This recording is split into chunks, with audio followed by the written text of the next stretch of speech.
uwager.lv, sportsbook, and casino. Sign up today at uwager.lv, the premier online sportsbook, taking wagers since 1998. The most player-friendly lines, weekly juice specials, and a true dime line in MLB. Unique casino platforms with thousands of games. Play poker, high stakes, low stakes, or tournament play. uwager.lv, what we offer. Free same-day payouts. Customer service and wagering support, 24/7, year-round. Free monthly rebates on your action and daily casino rebates. Contests, free bets, best bonuses, and giveaways. Generous referral program. Get an 80% free play bonus on your first deposit, up to $1,000. Sign up today, and use promo code SPORTSWEB. Remember, you can't win if you don't play. Ron, the golf cart has a new rip in it! What are you gonna do about it? Are you tired of those conversations from your partner? As our mobile service, Fiber New St. Petersburg is excited to help you when you get those rips, tears, burns, or color distortions in your golf carts. Go ahead and check us out at fibernew.com/St. Petersburg so you can save yourself from your partner going, Ron, again.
going on, guys? Welcome back to another edition of the evolution of Sports Talk Television here on a Monday night. It's the Sports Web. I'm your host, Peter Blake, giving you something to think about. And how do we start off this show as we always do here on a Monday, Wednesday night, or after a Tampa Bay Rays victory or loss? They've been winning a lot lately, so not a lot of losses.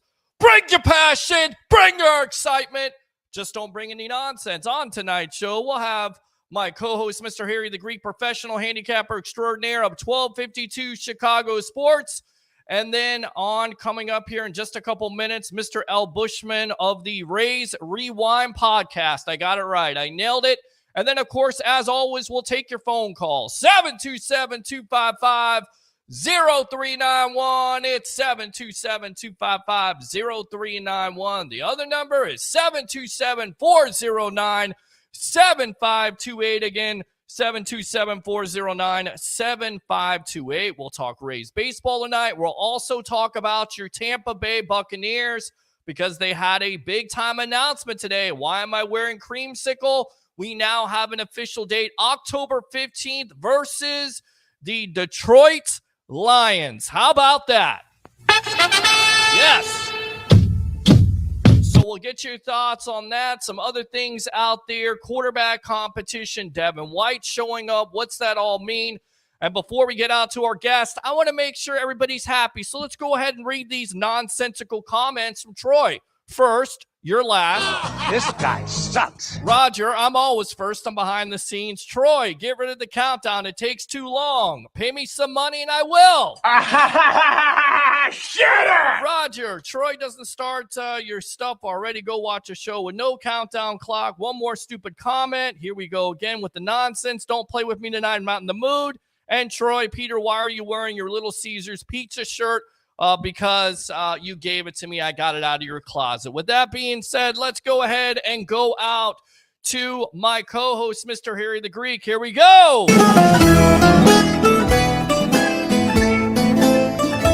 Professional handicapper extraordinaire of 1252 Chicago Sports, Mr. Harry the Greek. Welcome to the Evolution. How you doing tonight, my friend? Doing pretty good. I just got done reading my Reddit articles. There you go. Well, you got to keep up on that. So that's I have to, buddy. Where's my buddy, the Bushman? Well, we got Mr. Bushman of the There he is. Rewind podcast. Welcome to the Evolution of Sports Talk Television, my friend. What's up, fellas? The Rays horn. And I will congratulate you, Peter. You got it right this time. Good job. Yes. Good job. Rays Do the horn again. That's a Yes. serious Reading is fundamental, especially when you have to deal with Troy here and his stupid comments. But How you doing, Evan? I'm good, man. How are you? Welcome Doing back fantastic, in. man. Doing Yeah, fantastic. yeah. Thanks for coming back on. We kind of miss you, buddy. You get me all teary-eyed now. I mean, he does a great job with the Rays Rewind podcast. He does. Am I going to say it? We're trying to promote him, and we're going to try to promote that podcast and have him on the Evolution of Sports Talk Television. So let's get to it.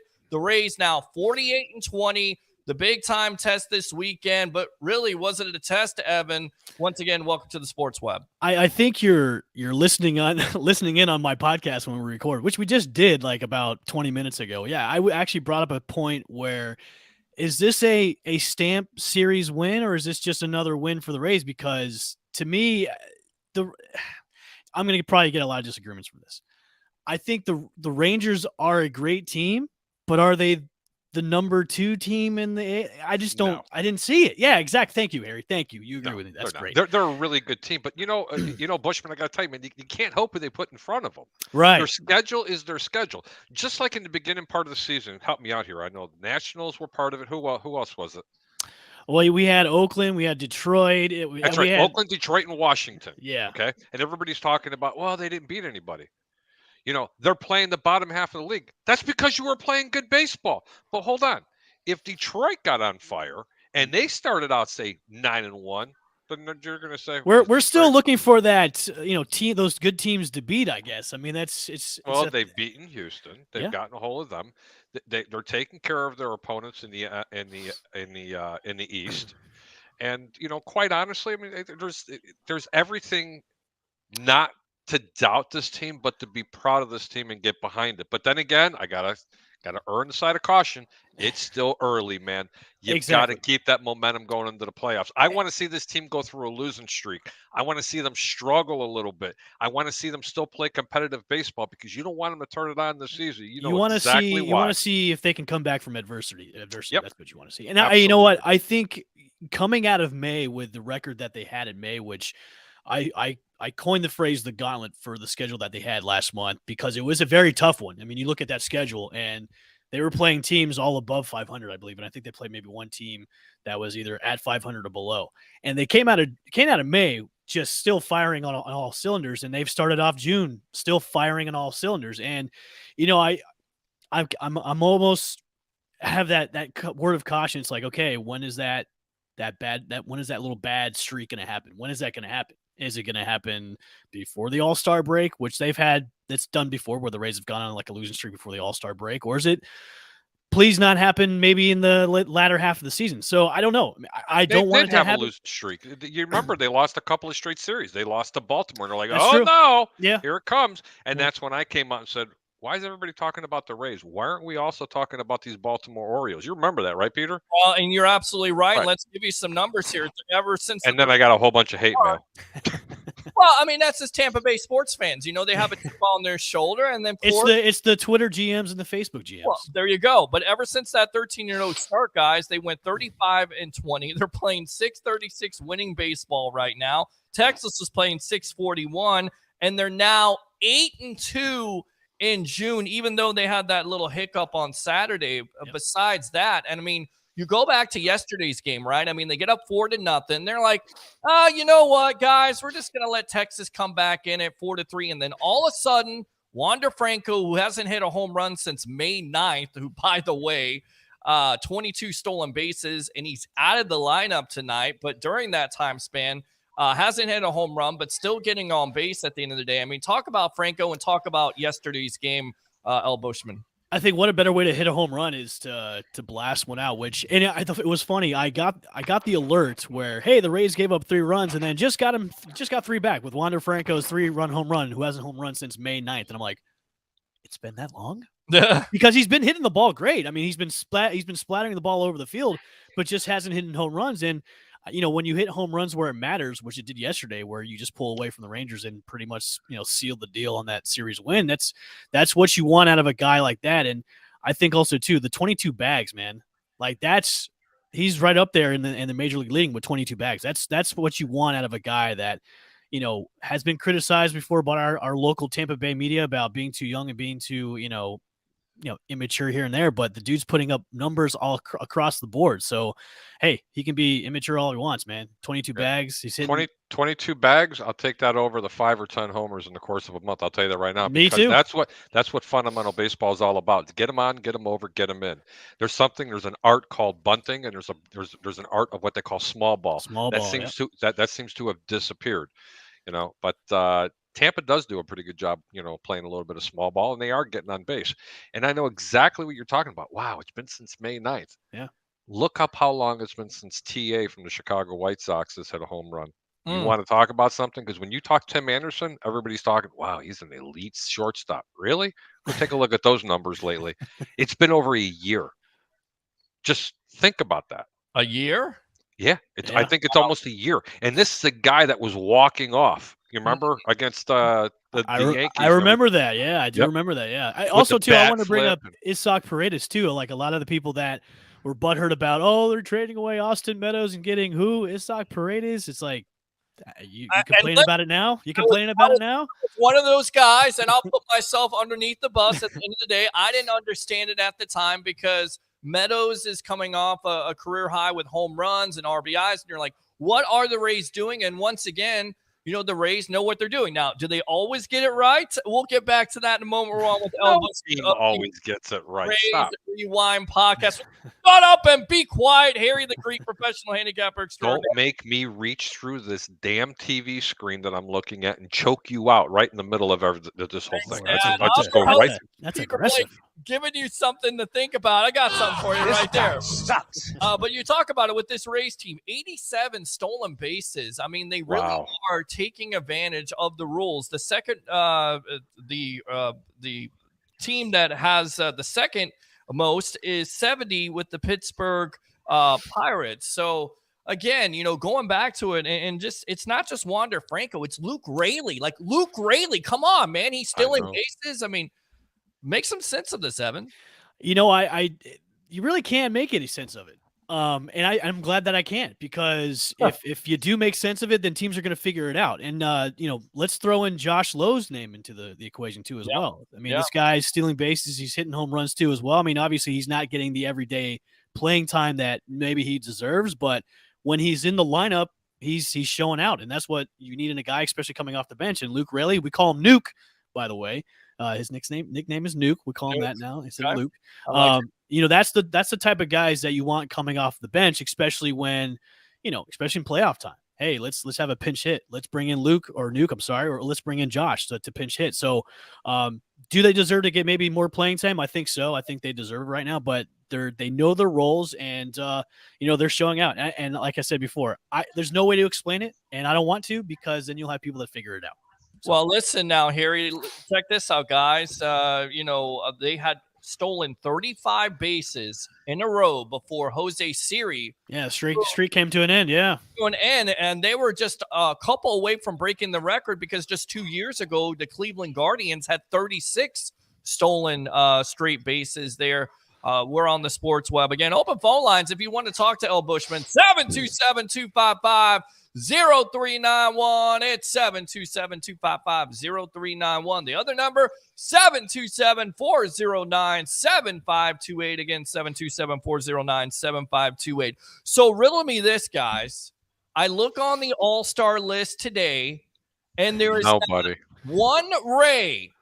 And I think McClanahan's most likely going to be your starter. I mean, we would all tend to agree here, 10-1 with the ERA, just pounding the strike zone. Another quality start yesterday. But not one Ray is leading me. He's leading the All-Star. And you know what, guys? Look, at first I had your reaction when this came out, but then my co-host kind of brought me back to life and brought me back to some realization. And it's okay, because the rest of the voting, if you see it, guys like Andy Diaz, guys like Randy Rosarena, guys like Wander Franco, they're in the top three. And of course, the voting ends with, I think, the top 2 or top 3 players to move on to the next round of voting. So either way, they're going to get in. May they not start? Probably not. But here's the deal. There should be an asterisk next to this voting, because when you have a whole country voting for your only team that's in the country, there should be a little bit of like asterisks, or a little bit of like, hey, this isn't fair, because you have a whole country of people voting for their one team that's in Canada, where you have Bo Bichette and Vlad Guerrero Jr. in there. So let's to me, the All-Star voting is, I think, a joke and a sham, but that's just my opinion. Well, that's, what I'd like to. I was agreeing to everything you said until you named those 2 players. They are arguably 2 of the better players in all of baseball. And I don't think I understand exactly where you're coming from, but I don't think it would be quite like that if Bo Bichette and Vlad Guerrero Jr. weren't playing for Toronto. And Harry, I'm not disagreeing with you as well. I'm not disagreeing with you. I think Bo Bichette does pretty much deserve the number 1 spot. God, he can hit. Do I think he's a better shortstop than Wander? I don't think so. I mean, maybe a better hitter. Better stick. He's got a better stick. Better hitter, but like fundamentally on the field, no. But I think he deserves the number 1 spot. Vlad, it's a tough one, man. You got God, is he good, man? He's good, just as good as his father was. That's saying a lot. Yandy, I think, is just as good as Vlad. Yep. Yandy, I think, has done it under the. You know what? But fellas, I could care less if they lead. Honestly, I could care less. Just get them in the All-Star game, give them their accolades, and you know what? Get the major accolade. Get to the World Series and win a damn thing. Harry, you and I are like spirit animals. We can think on the same plane, because I said this on my podcast, which will drop tomorrow morning at 9 a.m. Eastern Standard Time on the Believe Podcast Network, or the Rays Rewind podcast. Very nice. To me, I don't care if they don't play in the game, because you run the risk of injuries. And I would rather have them be nice and healthy and fresh the rest of the way than playing the Midsummer Classic, which honestly, guys, it's not that exciting. It's not that great of a game. I only watched the Home Run Derby and the celebrity softball game, to be honest with you. Right. And if you're they don't, starting to sound more and more like you do. If they don't start, that's fine. I mean, they could be a reserve player, but I don't want my top guys running the risk of injury just to play in the All-Star game. I'd rather have them the rest of the way. Just like the WBC. What happened there? How many teams are missing? like the New York Mets, who have probably the highest. Yeah, but payroll. Harry, the Mets always screwed up at the end. Come on, they spend so much money and they usually screwed up anyways. Yeah, Doesn't man. matter. But when you're missing that closer with that kind of stuff, boy, that tell you what, that really hurt them. They've lost like 9 games. Well, you because know of what the hurt closer. Edwin Diaz? I think it was him doing the trumpet song. That's Jerry Seinfeld said it best. It's all that stupid trumpet song. So I think that's what hurt Edwin Diaz was having the Timmy trumpet song. So It's fake news, guys. It's fake news. Fake news. All right, let's talk about the pitching staff. Shane McClanahan 10-1, Zach Eflin 8-1. But I think the story to this is Tyler Glasnow coming back. You see the potential. Knock on wood. If this guy can stay Ease him healthy, back in. Just ease him back in. those nasty, that nasty 3 right there. I mean, that can get you over the top. And with just those 2 pitchers alone, guys, McClanahan and Eflin, 22-3 mark. Pretty amazing stuff. Yeah, they've had some offense too. Now let's just not talk about their great pitching abilities. They've been scoring runs for these guys. Go take a look at the run support for these pitchers. They're arguably getting more run support than most of your frontline starters in the entire American League right now. And usually when we talk about the frontline starters, is they're not getting enough. And we've talked about this like past years, especially last year and the year before that. It's like, hey, the offense isn't really backing up their pitchers, and now, these guys are averaging 6-7 runs a game. It's, hey, we got the run support that we need. So, we could be okay in the front line department. And now that Glasnow is really looking good. I mean, he's been ramping up really well. And Peter, there's a degree of caution. It's like, hey, if he can stay healthy, like we're going to be pretty good with the 3 guys that we have in our starting rotation. Now, obviously, we don't know what's going to happen when Drew Rasmussen comes back. He's going to be, be reevaluated in the next couple months. Yeah. But the 3 guys that we have now, they're just killing it, man. And that's what you need out of your top 3 guys. And now with Glasnow coming back and looking sharp like he did it, dangerous all the way around, man. Dangerous. Really are. And Eflin is pitching tonight versus Oakland. We'll keep you abreast of that situation as that game is starting at 9:30. Oakland is actually a hot team, and it seems like they've been Did you choke on yourself? No. You know what? I'm excited for this series because the Rays A's fans are kind of giving the FU to the middle finger to the ownership by, I think they showing up. They're showing up and they're wearing T-shirts that say "Sell the team." So, and what better way to do it? You're going against the number 1 team in the league, and your team is hot right now. So why not show up and just give the middle finger to the owner? Why not? The A's don't even have as many wins as the Rays. Listen, man, 17 wins versus 20 losses. You're going to tell me that this team's been hot? Please. If you don't take lately they've been hot. Lately they've been hot. But I want to segue right into the over under, and this is where because of the handicap and the specialties and stuff like this. In a game like this, you cannot bet with a good conscience on Tampa Bay to beat the Oakland A's. And I'm going to explain why. More than likely, they're supposed to. If they win, it was expected. But if they lose, that's not so expected. If you're going to make a play, you always take a home underdog. And in this case, the A's are like plus 240. So for every 100, you're getting $240. Okay. If you can't pull the trigger, you don't bet the game. You just don't bet the game. Never, ever, ever, ever, ever play heavy road favorites ever. You will get killed. Favorites. All right. With that being said, Zach Eflin, how many innings over under tonight do you think he goes? Over 6, Harry the Greek? I'm going to say 5. 5 innings. All right, Evan, what do you say? I'll say 6. Yeah, I think he goes 6 or 7. I think he's just in the ease. But you just never know about baseball. I mean, it's the ebbs and flows in this team right now. Oakland is coming together, even though they are one of the worst teams. Harry, you mentioned it with the Rays' best 112 home runs. The LA Dodgers have 113. And, they have 6 guys with 11 or more home runs, 8 with 9 or more, and an amazing 12 sluggers with 7 or more. So once again, it's not just – the Rays are scoring runs. They're also hitting the ball out of the ballpark. And we talked about it yesterday, going back to Franco's home run and how much it can be an equalizer, El Bushman.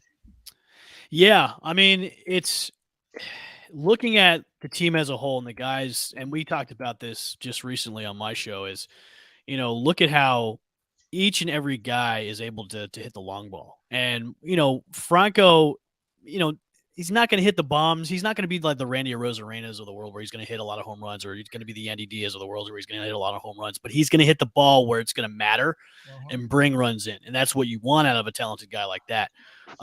Looking at this past series, and especially on Sunday where he hit the home run, it's like, hey man, I'm okay with you hitting a home run here and there, but as long as you're bringing in runs, I'm cool with that. So, this team is stacked. The starting lineup is just something of an awe to watch every single time that they go on the field, and it's exciting baseball, man. Exciting times at the Trop with the expansion of Randyland. I don't know if you guys saw the clips on Friday's game with Randyland's now in 2 sections now.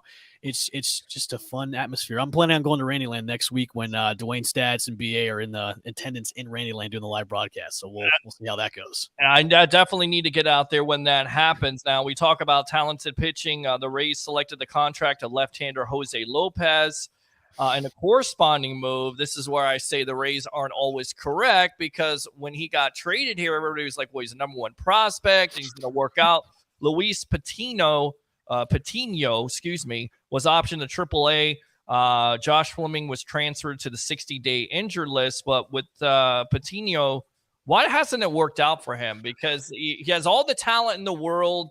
You would think that he's going to be a contributor on this team, either in the bullpen, possibly a closer. He's got that type of stuff, or as maybe your 4th or 5th starter, right? Yeah, I think it has a lot to do with mechanics with him. He's had the issues, I think, last year with the same exact thing as well. And he's still a young guy. I know the Rays have a lot of, they have a lot of faith in him to work it out. That's why they brought him back down to Durham and everything. I like the idea of bringing him in the bullpen to be maybe like a 6th, 7th inning guy. Yeah. I know they tried to use him the other day as a closer, but he did okay. I think he gave up a home run, I think, in the 9th. But what the Rays are good at, especially with Kyle Snyder, is they can move around these pitchers to put him in wherever they want to. Now, Patino he could be a starter maybe down the line, but to me, this guy could maybe fill in as a bullpen guy, because right now, like we talked about last week, the Rays' biggest Achilles heel to be a really complete team is the bullpen. So if you have guys that have starting pitching potential, but could help the team in the long run be in the bullpen, that to me is a bigger weapon to have that guy in the bullpen than to be in the starting rotation. Yeah, I mean, I know that's Harry's concern here, and you look at it, lefties, Jake Diekman, Jalen Beeks, and of course, Colin Post. Did you really say that name, Diekman? Yeah, I did. I mean, but the Rays, they're getting the most out of these guys at the end of the day. I mean, I think signed Rasmo Ramirez, if you guys remember that name. A couple years ago, they signed him to a minor league deal today, so he should be in Durham for the next couple of days just to kind of get some innings under his belt, and then they're going to bring him up to be an innings eater. So that to me, I have a kind of caution in the wind for him. He's 33 years old. We don't know what kind of real shape he's in. I know the Nats they designated him for assignment I think a month ago. So we'll see. But a familiar face coming back. He's going to have Kyle Snyder as his coach. So that'll be good for the team as well. Bringing a guy that knows the system and knows the coaching staff pretty well. It could eat up innings. So that's great too. Like another fill in, bullpen, back of the house bullpen guy to eat up those innings where, a lot of the starters maybe need some rest. And that's why, Fleming is such a loss, because people will be very critical. But when he's able to be effective, get those ground balls, and, he's able to take up those innings, when you're missing him, then you have to scramble. And you look at Ramirez for the year, 2-3, 6.33 ERA. Of course, Rays fans very familiar with him, because he played with the Rays in 2017. I liked Erasmo when he was here the first time. I did too. I liked him. Can the Rays get it? You just don't know, because it seems like any pitcher that comes here is usually pretty successful. They trade for Stevenson from the Pirates, so we'll see how that all works out. But you still have concerns here, El Bushman, about this bullpen going forward. I always have a little bit of concernicus when it comes to the bullpen, but I think they're hitting the stride now where they're kind of getting back to that really good bullpen. I know Fairbanks is doing some rehab still, so he should be back pretty soon. So having Pete Fairbanks is back is a good thing. So I think going forward and then we talked about having the run support. With the run support being there, it's a good thing to have that, especially when you're leading like 7-4 or 8-5. Like when it comes down to the 1-run games where you bring in the bullpen where it's been a little shaky, that's where you kind of have to go, okay, we need a bullpen that's going to be able to close us out instead of, blowing it in the 9th like we've seen happen before this year. Yeah. Don't be too surprised that the Tampa Bay Rays end up with a familiar arm coming back to them. When you pitched a couple of games, I'm not expecting you to remember him. One name by the name of Joey Kriebel. I love it. I love to have a guy like. Let me tell you something. Good setup guy. He's got filthy stuff, absolutely filthy stuff. I'm uncle, don't forget. But anyway, there's supposedly because he's back in the minors again, and hopefully, just in my opinion, because they are searching for arms. If Baltimore doesn't call him back up soon, he will get DFA'd, and someone will pick him up. And Tampa has a tendency of bringing back pitchers like that. Yeah, especially with the wonders they can do with pitchers' arms. So yeah, hey, I'm welcoming it. That's cool. Whatever can help, put this team over the mountaintop and get us. It's a good 7th, 8th inning guy. Really good 7th, 8th inning guy. Yeah, whatever's gonna maybe calm me down when it's a one-run game where our bullpen's in there. Whatever's gonna calm me down and go, okay, you know what? I feel good about this win. We're not gonna blow it in the 8th or blow it in the 9th. So yeah, whatever calms me down, that's fine. All right, 22-13 in games against teams over 500. You got back Sean Armstrong. Of course, we talked about Stevenson. Fairbanks could be coming back anytime soon. How many games, Al Bushman, do you think they take from the Oakland A's in this series? I'm looking for a sweep, aren't we all? Yeah, I think we are. I mean, and they should. But, weirder things have happened with this team. It seems like the second game, not the first game, because there's something like 12-0 or 13-0 with the opening games in the series. So I wouldn't be surprised if they do lose one against the A's, but I'm hoping for a sweep like we did early in the season. So all right, let's go. I know you're a football guy. What did you think about the announcement today with the Tampa Bay Buccaneers bringing back the creamsicle right here? By the way, buckpower.com for all your podcast needs. Yes. Here's my thoughts. Okay. Mm-hmm. It may be fitting to bring them back because they might be playing like the Bucs did when they played in those uniforms. Oh no. I mean, and again, you're exactly right. I mean, there's a lot of people out there that think this is going to be a bad year. Harry's not one of them. I'm not one of them. We are eternal optimists. But I just think it's a case of the Seattle Seahawks all over again. I think they're ruling this team out nationally because Tom Brady's not here, much like Russell Wilson. I still think they have talent. Is there a big-time question mark with quarterback? Well, I mean, honestly, I think bringing them back is cool. I don't have anything against the creamsicle uniforms. I think they're ugly beautiful in a way. Right. So I have actually a creamsicle hat, so a Buccaneers hat, which is in the older creamsicle color. So I think it's cool, man. I enjoy it. I think bringing them back. I wish they would have brought them back when Brady was with us. To see Brady in a creamsicle uniform would have been cool. Right. But I think the complaints on the Twitter sphere about, oh my God, we're bringing these back. It's so ugly. It's like, dude, chill out, man. You're still going to go see the Bucs play. If you're really concerned about the colors of the Bucs uniforms. It's better than the Pirates and pewter pants. I can tell you that right now, buddy. Well, listen, I like the creamsicle, but yeah, that's what I just said. I like that better than the Pirates and pewter pants. But I like the pewter Pirates. I like that uniform. I continue to like that uniform because there are so many, and this is where I see the fan base. Like you have a fan base that grew up on the Bucs in the 70s with the good times there because the first 2 years weren't good. But what a lot of people don't understand is they were one of the fastest teams in NFL history to make the playoffs. So there are some winning years there. I remember watching this team in the 80s, in the 90s until Dungy gets here, and they lost a lot of games. So I don't have great memories. Listen, my first game watching the Bucs was at the old Horseshoe in the old orange-sickle uniforms playing the Bears. So I remember watching them play back in the day. I mean, the Bears. As long as they don't bring back the uniforms with the time clock numbers. Oh, those are hideous. Don't bring those back. You remember those? Yeah. Kick. Which speaking of kickers, Rodrigo Blankenship. I love it, man. Bring the dude with the glasses. Bring him on. Love to talk kickers here, Harry. What did you think of that announcement? I mean, that was just. I thought it was great. I'm just surprised that Tampa Bay Ray, who, by the way, begs for the leg, he's not up on here talking about it. It's you really don't understand, Bush. Bush, well, what do we think of this move? Do we think that the Bucs could be disenchanted? Leo word of Chase McLaughlin, or just giving a look-see here to Mr. Rodrigo Specs. I mean, before he got hurt, he was one of the best kickers in the league. So I would say, why not? Why not see what he can do in a Bucs uniform? you have concerns about this situation? I mean, I know there's a lot of Bucs fans out there that just Zero. lose. Peter, I have concerns about the Bucs every single year. Look, if you're gonna come to know me very well with the Bucs and me, my expectations always start very low with the Bucs because if those expectations don't get blown out of the water, I don't feel bad. Now, when it's the Rays, it's the other way around. My expectations going high every single season, but with the Bucs, it starts very low. Now, when Brady came to town, it's like, okay, I can maybe temper those expectations maybe halfway, maybe up a little bit, but usually it's down very, very low because usually the Bucs disappoint me every single season. So. All right, let me ask you this. Best I memory. like this guy. I do too, and that's why we got him on the evolution of sports talk television. Greatest memory, Bucks memory in the creamsicle uniform. I'll give you one. It's Josh Freeman's rookie year. Oh, I got a story about Josh Freeman, by the way. Well, go ahead and give me that, but they don't have a win, and they beat the Packers, did they not, and Aaron Rodgers, and that was the team that I believe won a Super Bowl eventually, right? Yes. So, yeah. Yeah. It was.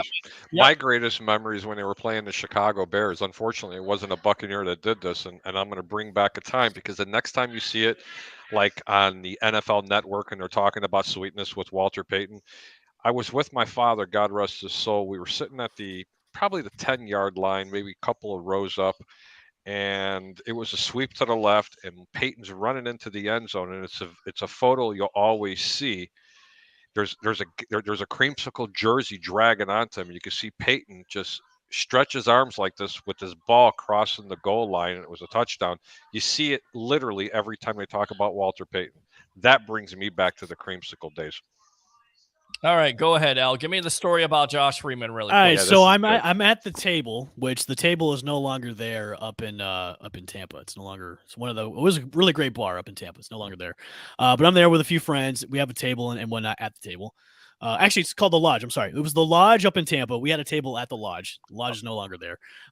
And I see a guy walking in. He's wearing a button down, but his buttons are all the way down, so his shirt's wide open. And I was like, man, that guy looks like Josh Freeman. And my buddy goes, He's got his hamburger meat hanging out and everything. No, he had shaved the hamburger meat. He's like a smooth hot dog in his chest here. But he's so sweaty. He's like drenched in sweat, and he's doing his dance moves. And I think this is right after the Giants had released him. So he's back in Tampa, sweaty as hell, just dancing all over the place, trying to grab like waitresses' booties and try to like direct everybody like, hey, this He is my wasn't house. taking any MDMA, but go ahead, keep going. All sweaty. We just described, hey man, got any orange juice? Listen, he may have been hanging out with a girl named Molly, so I don't know. Yeah, that's it. Could be. But it was just funny to see. It was just funny to see like a pro athlete who's kind of like a has-been at that point, just kind of be off the rails, no pun intended, and just kind of try and doing a couple. Yeah, just trying to be like, hey, I'm the shit. Like you should, bow down to me. It was kind of funny. So that's my Josh Freeman story. Well, I mean, if you hang out with Antonio Brown, that's an always occurrence. I swear, if you would anybody recite that good rap song he had? I mean, come on, man. You and I, Peter, were watching it. Listen, what was this, Pete? What was that dance? Anybody watch that YouTube video of AB dancing? I've seen the chicken dance look better. I swear to God, man. Seriously. Look, man, I can listen to some good old beat hip hop, but I don't know what the hell he was doing. But hey, I want to go back to baseball. Can we do that? You see, we do that on the show. It's like unscripted. Yeah. We're going to start with you, Pete, and I'm going to talk to Bushman after that. Pete, when you talk about all-time great catchers, we're not talking about Tampa Bay Rays. Let's just talk a little bit about baseball. If I ask you, who do you think are some of the all-time great catchers? Who first comes to your mind, Pete? Johnny Bench, Carlton Fisk, of course. Yadier Molina. Yeah, okay, there you go. Can I ask you guys a question? Ivan Rodriguez. Yeah, Pudge. Yep, another great one. Pudge. Yep. How come Yogi Berra is never in this? I was just going to say Yogi Berra. I don't know. I know. I heard the why coming out, but let me explain something to you. I was talking with Fat Mike today out of 1252 Sports in Chicago, and he loves to talk baseball. That man literally forget more about baseball than the three of us probably combined when it comes to the history of the game. It's just unbelievable. It's like up here. It's like useless knowledge, but I'm not kidding you. It's really good. Like Piazza, I would say. But he brought it up from 1950 to 1956. Did you know he was MVP 3 years, and the other remaining 4 years? You ready for this, guys? He was in the top three when MVP ratings. Just think about that. 17 consecutive All-Stars. Are you out And promoting the new Yogi Berra documentary that's coming out? No, 'Cause I that's didn't just- even know about it. There's one coming out where his daughter does the intro and she's saying, "Why is my dad not more celebrated than he should be?" Because I did not know that, but I did not know that, but he's right. Yeah. It could be because he even played before my time. I think But- with Yogi, I think with him, he's almost like the fifth Beatle. You know, because You're damn right. with the teams that he was on, and with the greats that he played with, they really overshadowed him, and he was one of the greats on those. And I can't believe I'm stomaching saying this, on those great Yankee teams. Yeah. So Shh, you can. I can't believe you said that. I Please, know, right? hey folks, at 43 minutes and 16 seconds, please tune in. But see, but that was before the Rays were even a team, and you could say that. So, but yeah, I think he gets overshadowed. He's like that fifth Beatle, you know, where you know he was on. But Yogi Berra, man, think Yeah. about that. Just go up there and really take a look at the stats. It's just unbelievable. I want to go to Absolutely Tampa Bay unbelievable. Ray Kennedy, who has a comment. Yogi knew enough to know he didn't know enough. I mean, I think that's what he's known for, you know, talking sometimes in circles, but entertaining to say the least. And then on top of it, a big component of, and I'm going to say too, of those historic Yankee teams. So, all right, that's too much Yankees talk on this show. all right, yeah, That's I too much. agree. I agree. Because then they're going to start saying, I'm melting. right. Well, he got hit with the ball in the face and continued the broadcast. I mean, that's a legend in itself. Yankee announcer or not, that's a legend to continue what you're doing, getting hit with the foul ball. Nothing personal, man. You know what, Nothing Peter? I ever think we should came give a out good out of the Bronx. huge shout out to the woman yesterday that was there to save the life of one of the fans yesterday at the game that gave CPR to save that man from obviously he had a heart attack and she saved his life. So big shout out to the woman that was basically a superhero. Where did this happen at? It happened yesterday at the Rays game. There was a fan that suffered a heart attack in the game. I think it was in the middle of the first inning, and woman Morales, an ultrasound tech certified in CPR, went to Friday's game versus the Texas Rangers. She literally jumped over people, ran, reached a distressed man who was found him unconscious. And turning blue and gave him CPR. So amazing. I think she was quoted saying she turned to her husband or boyfriend and said, "I got this," and then just jumped and just performed CPR. So that's rock star. You know, that's MVP. Superhero, but you know, that's what you expect from and he lived. Everything was fine. Yeah, stable he's condition. Stable condition. He is going to live. Yeah. Thank God. What? That's a really, really great story. And you know what? Whoever that was, thank you. That was really cool. Janie Morales, we need to have her on now, the Evolution of Sports. Right back to football. Yes. From Ray's Rewind with Evan the L. Bushman. How many games, over or under? What do you like for the Buccaneers this year? It's early, but go ahead. Give us your prediction. You know what? I'll do 8, fellas. Okay. I'll do So they're going to finish under 500, you said. Just a game under. Hey, you can win the division under 500. Yeah, I know. Even with Brady. I'll give them 8. 30 years, we're going to throw this trivia question out there. Did Tom Brady ever make the playoffs with a losing record? I don't know. We'll see that in Jeopardy in about 10 to 15 years. Exactly. Who is Tom Brady? No, who are the Tampa Bay Buccaneers? Right, exactly. El Bushman, thanks a lot for your time. Go ahead and promote yourself here on the Evolution, my friend. Yeah, as I said before, guys, new episodes drop tomorrow, 9 a.m. Eastern Standard Time on Believe Podcast Network and also Spotify. So make sure to go to Spotify, Apple Podcasts, and subscribe to the Ray's Rewind Podcast. So each and every week we'll have new episodes, and you can find us at Ray's Rewind Pod. I can't even say it now. Do it and again. Also, take your time. Slow down, buddy. Slow down. Rewind Podcast, one of the best podcasts out there. El Bushman, thanks a lot for your time here on the Sports Web, my friend. All right. Thanks, guys. All right. See you later. Good stuff. Bushman, take care of yourself. I mean, if you say it too fast, you get tongue twisted. You know, you start to stutter a little bit, start to forget stuff. All right, let's go. Good dude, man. Good dude. I didn't know you knew anything about football.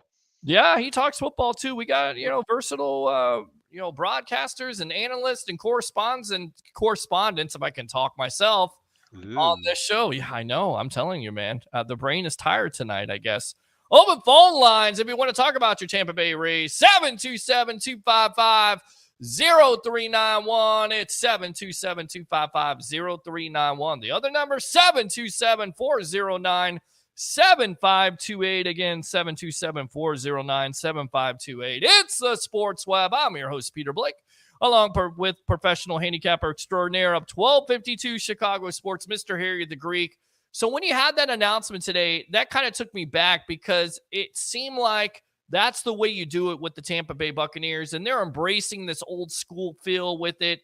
They should, Pete. You always have to remember your roots, and that's the problem, especially to the youngins that are out there. You have to remember your roots. If you don't know them, go back and look at the history.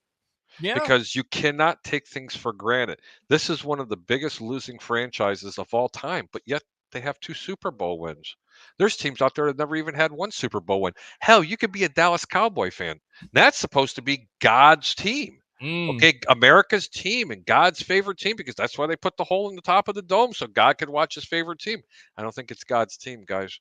They haven't won a playoff game since the early 90s. Okay, well, don't take your team for granted. You got to look at the history. You got to go through the good times. You have to go through the bad times to get to the good times, because you'll appreciate the good times even more. Absolutely. All right, let's read these comments. If I started watching baseball, I bet I would end up in a nursing home by the end of the game. Roger Shue, you're already in a nursing home. Troy, again, congratulations to Sue Bird, the greatest athlete of all time. Just ate at Rusty Belly's. Food was nasty as hell.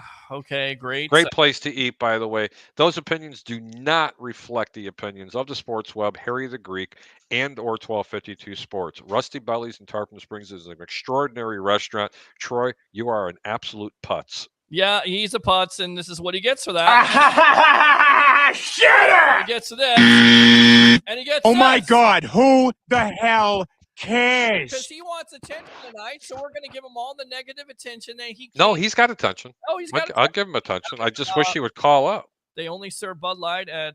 Okay. You can't skip through, please. Just all skip right. down. Jeremiah says, everyone, Shadow is here. Welcome, Shadow. Oh, yeah. There you go. Love Shadow. Troy says the only thing you can afford is Golden Corral. Roger The says, anal canal. wow, your girl is my waitress. Okay. Johnny Bench, Jody Davis. Great. Okay. Troy says Barry Bonds is a home run king. I disagree with you. I'm not going to get into you with it on this. We know that. Any more new info? We don't know that. Hank Aaron, in my opinion, is the true home run king.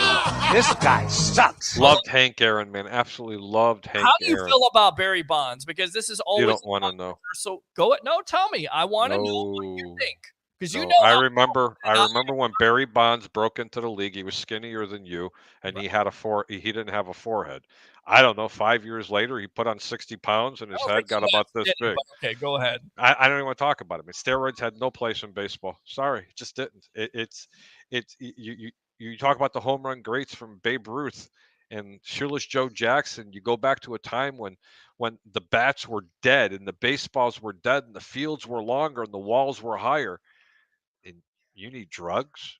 I agree. I think it's Sorry. worse than gambling on the game itself. And many people laugh at me about it, but they're like, well, you still have to have, the hand and eye coordination to hit a baseball. Yes, but what's the reason for the Listen, trying to hit a round object with another round object is literally impossible. Right. Play the game. It's very difficult. It's the only thing that you're considered to be Hall of Fame if you're up at the plate 10 times and you only get 3 hits. Mm-hmm. Just think about that. So you're successful getting 3 hits.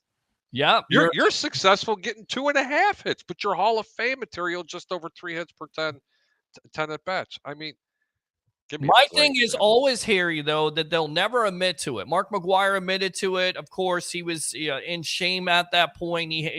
They will always deny it. And people will go, well, they don't need it. Okay, well, they didn't need it. Then why did they do it in the first place? And nobody can ever answer the question besides the fact of, well, everybody else was doing it. No, that is a cop-out. Not everybody was doing it. And we talked to Roberto Hernandez about this, saying that not everybody in the league did steroids at the end of the day. They're just guilty by association. And then you have the narrative, well, this was the steroid era. So Frank Thomas did steroids. Ken Griffey Jr. did steroids. No, they didn't. Frank Thomas never did steroids. And Frank Thomas was a tight end coming out of the University of Auburn. Well, Bo Jackson. And this is what I think about Mr. Barry Bonds. Well, and I agree with you on that. But the problem is the guilt by association. As soon as you have that issue brought up, well, Did Frank do it? Did Jim Tomey do it? Did this guy do it? Did Jeff Bagwell do it?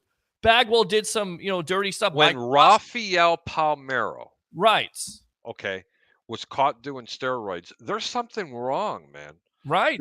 I mean, they only got this many people busted.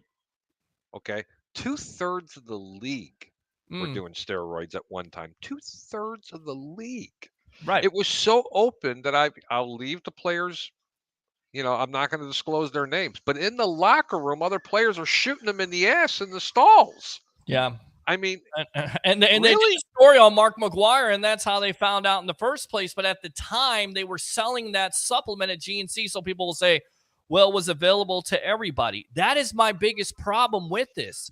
McGuire and Sosa, they may have been doing something that everybody had access to. Just because everybody's doing it doesn't make it good. But the problem is nobody knows what Barry Bonds did. He actually had a laboratory with a scientist make him something so significantly worse or better than anybody else had any access to.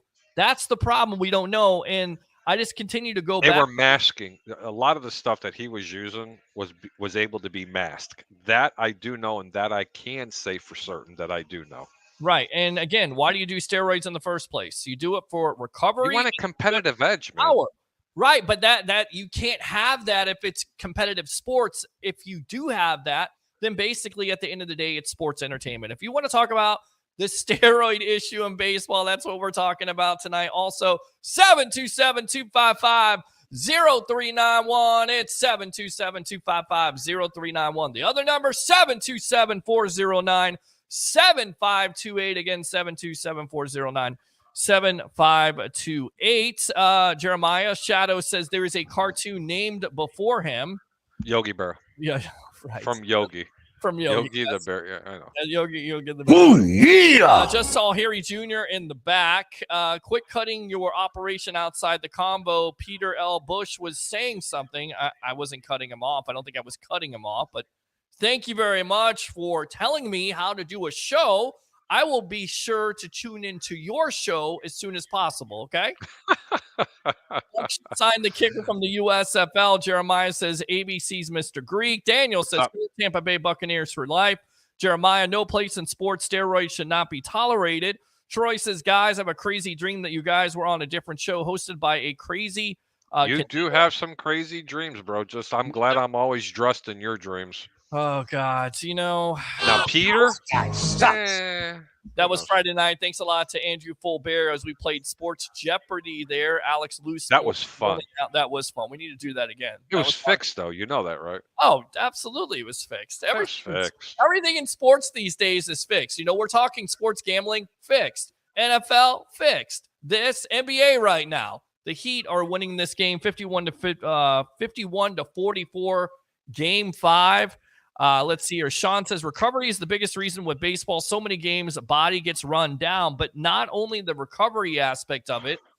What gives you the most power? The steroids itself. Yes, I get it. You have to work out, but you're given a distinctive bigger, faster, stronger. Yes. With a ball that's flying out of the ballpark already and a bat that's loaded. Right. Not only was Sammy juicing, but he was corking his bat. Yes. Are you kidding me? When he got caught, he actually got caught against the Rays at Wrigley Field. That's funny you should say that. It was legal in Major League Baseball at the time. Bonds was using HGH. Harry is right. He was able to mask it very well. It doesn't, again. Thank you, my fellow Greekite. Yeah, I mean, you could say live it was long and prosper at the time, but why so much shame? Why does nobody come out and say, yeah, I did steroids. Yeah, I did it. You know why? Because they know that it was wrong. They did it to make a selfish decision at the end of the day to get paid more. And for Bonds, it's about he was jealous. He was jealous of McGuire and he was jealous of Sosa. He didn't do it for the aspect of the game or for the love of the game. I mean, I can sit here and say McGuire and Sosa did it for not only money, but for the love of the game. Because, after the strike, you needed something to get, the viewer to watch baseball again. And you had the home run chase. Bonds did it out of spite. He did it because He didn't like all the publicity that McGuire and Sosa were receiving. He didn't like all the money they No, were he getting. was just, I don't think it was so much spite. I just think he wanted to have that competitive edge. Barry Bonds was a great baseball player Right. before he started taking baseball. Right. Okay. I mean, before he started, having needles stuck in his ass every other day. Sure. But my own personal opinion is he didn't need them. He No. just wasn't going to be the big home run hitter, and that just so happened to be the sexy thing to do in baseball at that time. And Jamie's saying hello. Let me put Hi, the Jamie. hand up there. Hang on. See, I got to block her out. Hang on. I see I'm you're blocking her out. blocking There her you out. go. That's But seriously, right there. it's just like using white out. Look, see, Well, I can't help you're it. not going to white out. You're not going to white her out ever. She's the greatest. And that's Miss Greek right there. Welcome to the evolution of Sports Talk Television. Let's see. Jeremiah says, I'll be there someday, Peter. Okay. Hopefully. And we want to go on your show. Yes, I'm definitely. Sammy Sosa is in your dreams. And Jeremiah says, correct. With that being said, we talked about the Tampa Bay Buccaneers. Let's continue to talk about the Tampa Bay Buccaneers. In fact, quarterback competition, which is going to be the story continuing on and on here between Baker Mayfield and Kyle Trask. Jeff Darlington on SportsCenter on Sunday had this to say about that competition, what he hears. In general, we're hearing the words that have been used to describe Baker Mayfield since the start of his career. The positive ones like moxie and leadership. And those are the things so far in Tampa, it feels like could earn him the starting job. Could. Just assuming at this point. This is just definitely a little bit more of a vibe when I talk to people about these two quarterbacks that Baker seems to be imposing himself. Now, Kyle Trask is still in the hunt. There's no determination on who the starter will be in the quarterback competition. But at this point, it does feel that Baker is imposing himself over the competition. Your thoughts? Peter, I don't really have any other opinions other than Turbo sticking his ass in my face. But yeah, your cats just love to show off. They love to get as much attention as Troy does every night. I am not cleaning you. Go away. Right. Well, Troy, I need your help. I don't know, Pete. It's just there's no place in sports for it. In any sport, you just don't need to do it. I mean, I understand why they do it, but it's just not acceptable. It's just not acceptable. It just isn't. There's too many people out there trying to do it the right way. So why have to cheat? All you're doing is taking a spot from somebody else from what they were, what they meant to do and everything else. I don't know what else to say to that. Well, I was talking about steroids, but we were talking about Baker Mayfield there for a minute. I know. I was trying to avoid it. Well, don't avoid it. Let's go ahead and talk about it. We talk about it. We disagree with it. I mean, this is his determination. And this was my thing, the way they talked about him, the way BA, I get it. He's kind of a part of the organization, but not really, not as much as he was last year.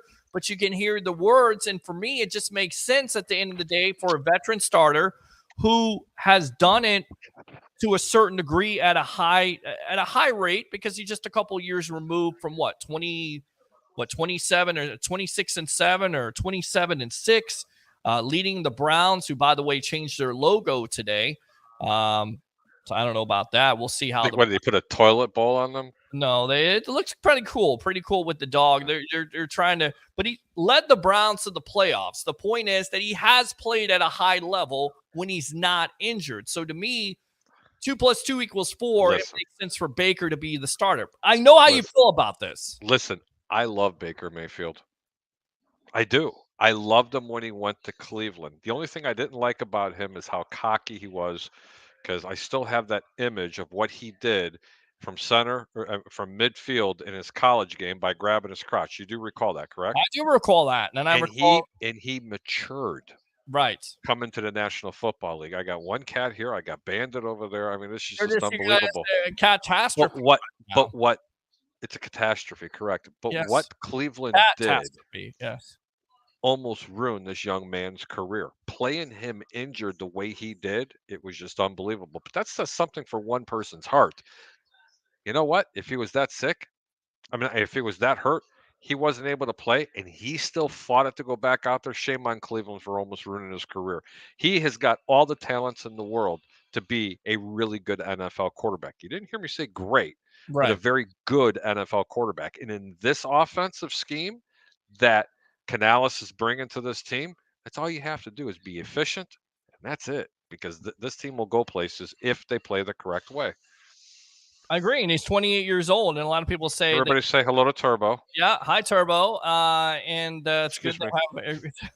to have All right, let's go out to the comments here. Troy says, let people make their supper hairy. Roger says, Sosa for Hall of Fame. That's a homer being a homer at the end of the day. You don't think Sammy will ever get to the Hall of Fame. Sammy was great for the game, but now when you find out later on. Baseball be very, very good for me. Do you feel cheated knowing what you know now? I mean, at the time, you were in the moment. I was in the moment. We were watching every day. I remember watching every day. The home run. Peter, we knew they were doing drugs when it was going on. I didn't want to know they were doing drugs. I did. You thought they were doing drugs at the time? I thought it was immediately. Listen, man, it's not a natural. No, Peter, no. Because no. I will give you a point on this. When Sosa wasn't so big at the time, just a couple years earlier, he got hurt and he had like 30-something home runs. So he was on pace then, but he got hurt for the rest of the year and he couldn't finish up. So I remember him when he was a Ranger.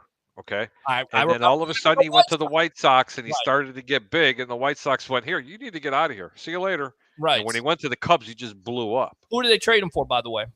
Oh, Lord, that is a great question. Who did they get for Sammy Sosa? Oh, I got you so bad on this. I can't believe I'm going to stump you on this. Don't even look it up. George Bell. It was George Bell, the gambler. Did I say that out loud? Say it out loud. George Bell had some good years with Toronto, went to the Cubs. Great. Not so much. Great. He bet on baseball just as much as Pete Rose did, just to let you know. Give me the story. Give me the dirt.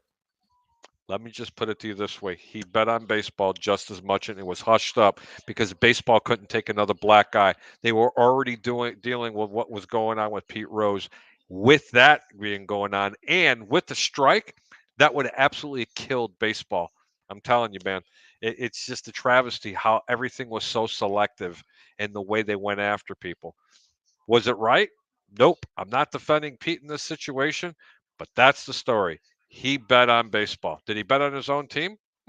I don't know. Or do I? Well, I tell you right now, you're revealing some things here, maybe some skeletons in that closet that a lot of baseball fans don't want to reveal at the end of the day. And I think that always goes back to the point, even if you did know at the time, you didn't want to know that those guys were doing drugs because it was such a beautiful thing. You were following the home run chase. It was something that stood for how many years? What was it? 60 years, 61 years with Roger Maris? Yep. Hitting 62. I mean, 60, what was it, 62? 61. 60 or 61, something like that. It was a lot of homers. How does that sound? McGuire hit 62. And I always remember the McGuire home run. It barely gets over. And Roberto was talking about the pitcher who takes this sweet-ass time the other night, Steve Traskell,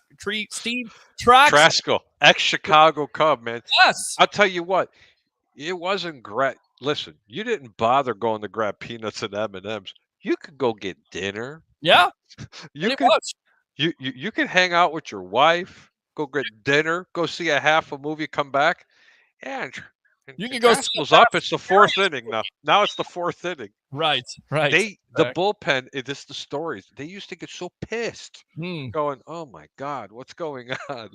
All right, let's go out to Jeremiah. Who McGuire and his same A's teammates. I mean, Jose Canseco. If you don't make him mad at the time, you never find out.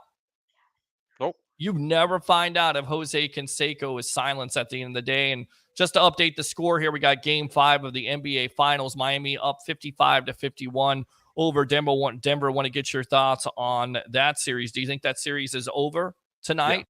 Yeah. Okay. Surprised by that Jimmy Butler hasn't necessarily shown up as much? No, I really liked Miami in Game 1 to cover the point spread, which, by the way, they ended up losing it by 1 against the spread. Mm-hmm. So that was a little tough. But after what I watched there and the way they closed out Boston, Butler was tired, man. I mean, he's played his ass off. They really did. I mean, I don't know if he could be the playoffs MVP, but 28 points to get him there, and it just seems like he's out of gas. And you have to have somebody else. And of course, they have Tyler Hero tonight, hopefully coming back for them and helping them out. But I mean, that's the thing. You get nobody else besides Jimmy Butler. And you're depending on him.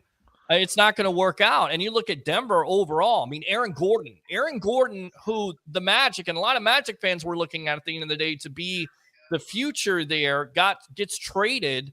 And is definitely, filled a role there. Maybe not a superstar, but you don't always need a superstar in order to win an NBA final. What you need is complementary guys. You talk about this all the time. Need a Chicago team. Bulls. You don't have Steve Kerr. You don't have John Paxson. You don't have Horace Grant. You don't have Dennis Rodman. You don't have Luke Longley or Bill Wennington at the end. Bill Wennington. How about that? I mean, those guys are important. Bill Cartwright is important. Why? He's not going to necessarily score a lot of points. What he's going to do is do the dirty work.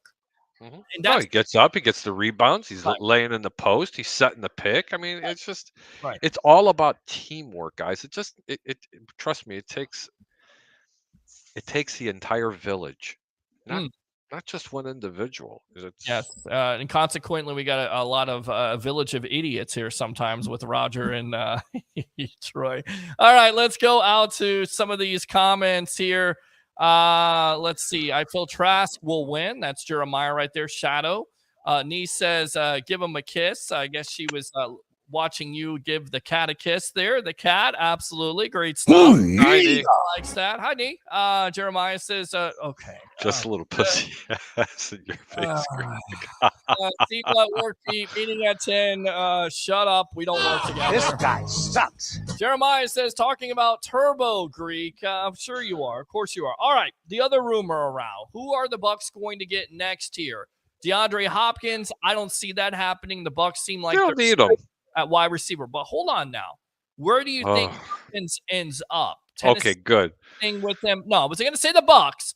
That's coming up next here because this is a rumor that's out there. Hopkins to the Patriots, the Titans. Where do you see this guy going? And is the unknown general manager correct when he says Hopkins? Because you watch a lot of tape.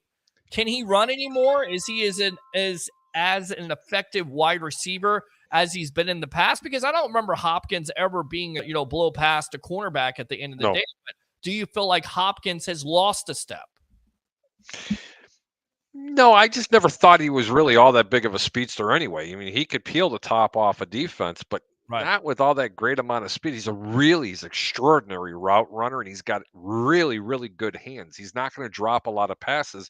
I'll tell you what, he could be a quarterback's best friend next to a tight end.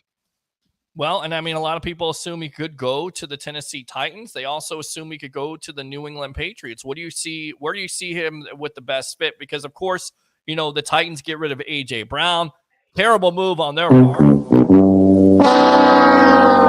They're looking for a guy that's much older but can still make some plays at the end of the day. You got Ryan Tannehill there. You definitely have Will Levis, who's most likely going to be the future there once Tannehill is, basically put off that team when Levis is ready to assume the starting role. So, how do you see this working out? Is Hopkins better with the Titans? Could he go to someone else we're not talking about right now? The only way that he goes to a team that doesn't really have a chance to win right now is if the man was getting paid. Mm-hmm. Okay. He would take probably a smaller deal to go to a team like, say, Kansas City. Right. Buffalo. What about Buffalo? Why isn't Buffalo in on this more than what you've heard? Because this is a team that I told you to bet the under on this year coming up, because this is a team that's going to regress. Yes, you heard it here. This team is going to regress. That division got even a lot stronger with Aaron Rodgers going there. The Jets are for real this year. The Miami Dolphins, as long as their quarterback play is going to be good, they are for real. The Patriots, they're going to be fighting for last place between them and Buffalo. Mark my words on this. This is my pick of the millennium. Wow. Bet the under this year on the Buffalo Bills. All right. Talk about a team that was exposed. Allen got exposed. It's 2 years in a row, gentlemen. He led the National Football League in fumbles and turnovers, and it ain't going to get any easier because it's a copycat league. They're going to continue to go after him. And without Brian Daboll, oh boy, this is a little bit of a different team. And that defense isn't as good as what everybody thinks it is. Go on. Sorry. Well, I mean, they got Leonard Floyd. You've got Von Miller coming back from an injury. And once they lost him, that defense was completely suspect at the end of the day. But do they have the whole village, Pete? Well, I agree. And you're Has that defense played to expectations like, say, the 49ers? no. Ed Oliver has Or even the Broncos from last year who absolutely stunk it up. Were they even as good as them? No. consistency. No, they're not. Correct. I will tell you this, though. They like Gabe Davis. They do like Stephon Diggs. I would assume that they would go for DeAndre Hopkins unless it is. I see him going save about money. maybe to a. I could if it's not about money, I think he's going to try to go to a winning team, or he's going to go to a team that could really, really use his help. That could just get over the top. That could be Baltimore. Cleveland comes to mind, to be honest with you. Yeah. It's not going to go to teams like Indianapolis. Chicago was rumored to be interested in him, but Chicago kind of turned their nose up to it. They're not going to spend that kind of money on a receiver when they think they have already what they need on the offense. They're going to try to allocate those funds personally, say on defense. San Francisco could be a team that could possibly be in play. But hell, man, you got too many superstars on that team. You got nobody to throw them the football. I don't want to hear anything more about their quarterback situation because they stink. Okay. The Chargers are another team that could go after DeAndre Hopkins. I think they stink because they think Brock Purdy will come back, or Brock Purdy Sam Darnold will be there. Sam Darnold will be a better quarterback than Brock Purdy will be as a San Francisco 49er. And unfortunately, it's going to take too much time for them to notice that. You've given up on Trey Lance already? No. That was a significant knee injury that he had. And what little time that I got to watch him in 2 quarters versus Chicago, he wasn't all that impressive. No, that's true. That's true. But they invested a lot of picks in him. So I failed to sit here and say I think they'll recoup some picks. If they do decide to get rid of him, they'll probably get a second or He's got no value at this point. He will have some value to a team that will give up a second or a third round pick, but they'll recoup something from them. Listen, man, the best team in the NFC right now without a quarterback are the San Francisco 49ers, primarily because of the run game, the coaching. Okay. I want to give it first and foremost the coaching, the run game, and that defense. That defense will stick it right in your ear hole. Oh, yeah, absolutely. And then that's the reason why I think they're right up there with the Philadelphia Eagles, who a lot of people assume that are the top. Do you assume that they are? Not anymore. They're not. See why? They have way too many losses on this team. Defensively, especially defensively, they've had way too many losses. And the acquisitions that they've gotten them through the draft. They had to unload a lot of players. This team will not make. They're not going to win the NFC East this year. They're just not going to. That'll be the Dallas Cowboys will probably take that crown. They're finally going to come back and play some winning football. I'm not saying they're going to win a playoff game. They may, who knows? But it's not going to be Philadelphia this year, unfortunately. I mean, they got Brandon Cooks and CD Lamb. They think that wide receiving combo is going to make it happen. And, of course, you got questions at the running back situation. But going back to Josh Allen, you know the reason why he's not going to have a good year this year? Do you know why? Please tell me. He's on the Madden cover. That's the Madden curse, my friend. Anytime a player is that goes without saying. I remember that. That goes back for so many years. I mean, you believe in that, don't you? I believe. Of course I do. And that of course I do. If he's on the cover, he's going to basically not have a good year. And you look at that division as a whole. The next player that has been rumored to go to one of those teams, and also the Tampa Bay Buccaneers, would be Mr. Dalvin Cook. And I like Dalvin. I like him too. I liked him. Listen, I like Dalvin, but the Tampa Bay Buccaneers do not need him. They have their running back. They don't need to allocate any kind of funds. And I want to stop the nonsense now before people go overboard and say I'm wrong. You can't afford him. Right now. I agree with you. If you want to pay somebody that kind of money, you need to allocate it on that thing that's in front of the quarterback. It's called an offensive line. You're going to pay the money, pay it there. Your defense is fixed. It's going to be fine. Levante will be around. You've got a running game. You might need a tight end, but I'm not even too sure they need one. But they don't need to spend the money on Dalvin Cook. Dalvin Cook, let him go to Miami. Let him go to Kansas City, where they're just going to get lost in translation anyway. But if he went to a team like Tampa, or he went to a team that could run the football consistently, Dalvin Cook would be one of the top running backs in the entire National Football League. He really would be. Well, I agree with you, but what do you say to the fans that say, you know what, you need to have Mike Evans with an extension. You need to do whatever it takes to get a Dalvin Cook. I love Dalvin Cook, but I love him like 4 or 5 years ago. I think he's lost a step. I don't. I've watched him play in that division. That guy's He can't every stay good bit healthy is good. He can't stay healthy You- consistently. That's Well, the he come problem. out of the gates hurt, Pete. Okay, Right. you remember that correctly. He came out of the gates hurt when he messed that knee up against the Bears. Let me tell you one thing about Dalvin. If he goes to Miami or he goes to Kansas City, he's going to be a situational player. He might hit 1,000 yards rushing and receiving. Okay, Wow. Would he be a because of the fact. player here? No, he What- would be an every down running back, and I don't want to see that And here see, in Tampa to Bay. me, I don't think he's an every down running back anymore. He I'm not is. sure if he's not an every down running back anymore. And furthermore, because the Bucs don't have the money, but just envision if they did have the money, I still think he's a situational back. And I think that's the way you have to preserve yourself in this league because It'd be a 1-2 punch, man. It'd be a I- 1-2 I punch. like the 1-2 punch, but that's what I'm saying. I would rather him be a situational back because of all the injuries and because of all the carries over his career. Your Bucs- RB1 right now is locked up for the next 2 or 3 years, man. agree. Don't mess with it. I love Rashard. You- I don't understand why. Rashard, you haven't seen enough of him for anybody to say that they love him, but what he did in college was extraordinary. And don't forget, one man's trash is another is going to be another person's treasures. There's going to be a lot of running backs out on the market. There's going to be a lot of offensive linemen. There's going to be a lot of players that just aren't going to cut it with another team that are going to fit very well in some other places. That's why I'm saying don't be stupid. Don't go out there and go spend all that money for Dalvin Cook. Dalvin's going to get paid, and he's going to get paid, not even play a lot. That'll be Kansas City or Miami, mark my words. If he goes to Miami, does he make them the clear favorite in that division, in your opinion? Why or He why? has to. Why? First off, there's not speed kills, man. They got two of the fastest wide receivers in the entire National Football League. Tua looked like Tom Brady there for a little while when he was healthy and he was playing. Which, by the way, he shouldn't even be playing another down of football. His head is he's one shot in the head from being like concussed for life. He was talking about this. I mean, there was a serious. But I'm answering your question, okay? Right. But if you took Dalvin Cook and bring him down there, now you have that three-headed monster between those two receivers, a tight end, and a running game like that. Are you kidding me? And a running back that can catch out of the backfield. Pick your poison, man. This could be a dangerous team. This could be the greatest show on turf 2.0. That's scary to think. And at the end of the day, it was supposed to be Trent Green. And of course, Green gets hurt. Remember that? And yeah, absolutely remember it. And you're thinking at the end of the day, you feel bad for Green because he finally gets the opportunity. He gets the big free agent deal. He's going to start for the Rams. You got Dick Vermeil and his offensive prowess. You got all these weapons.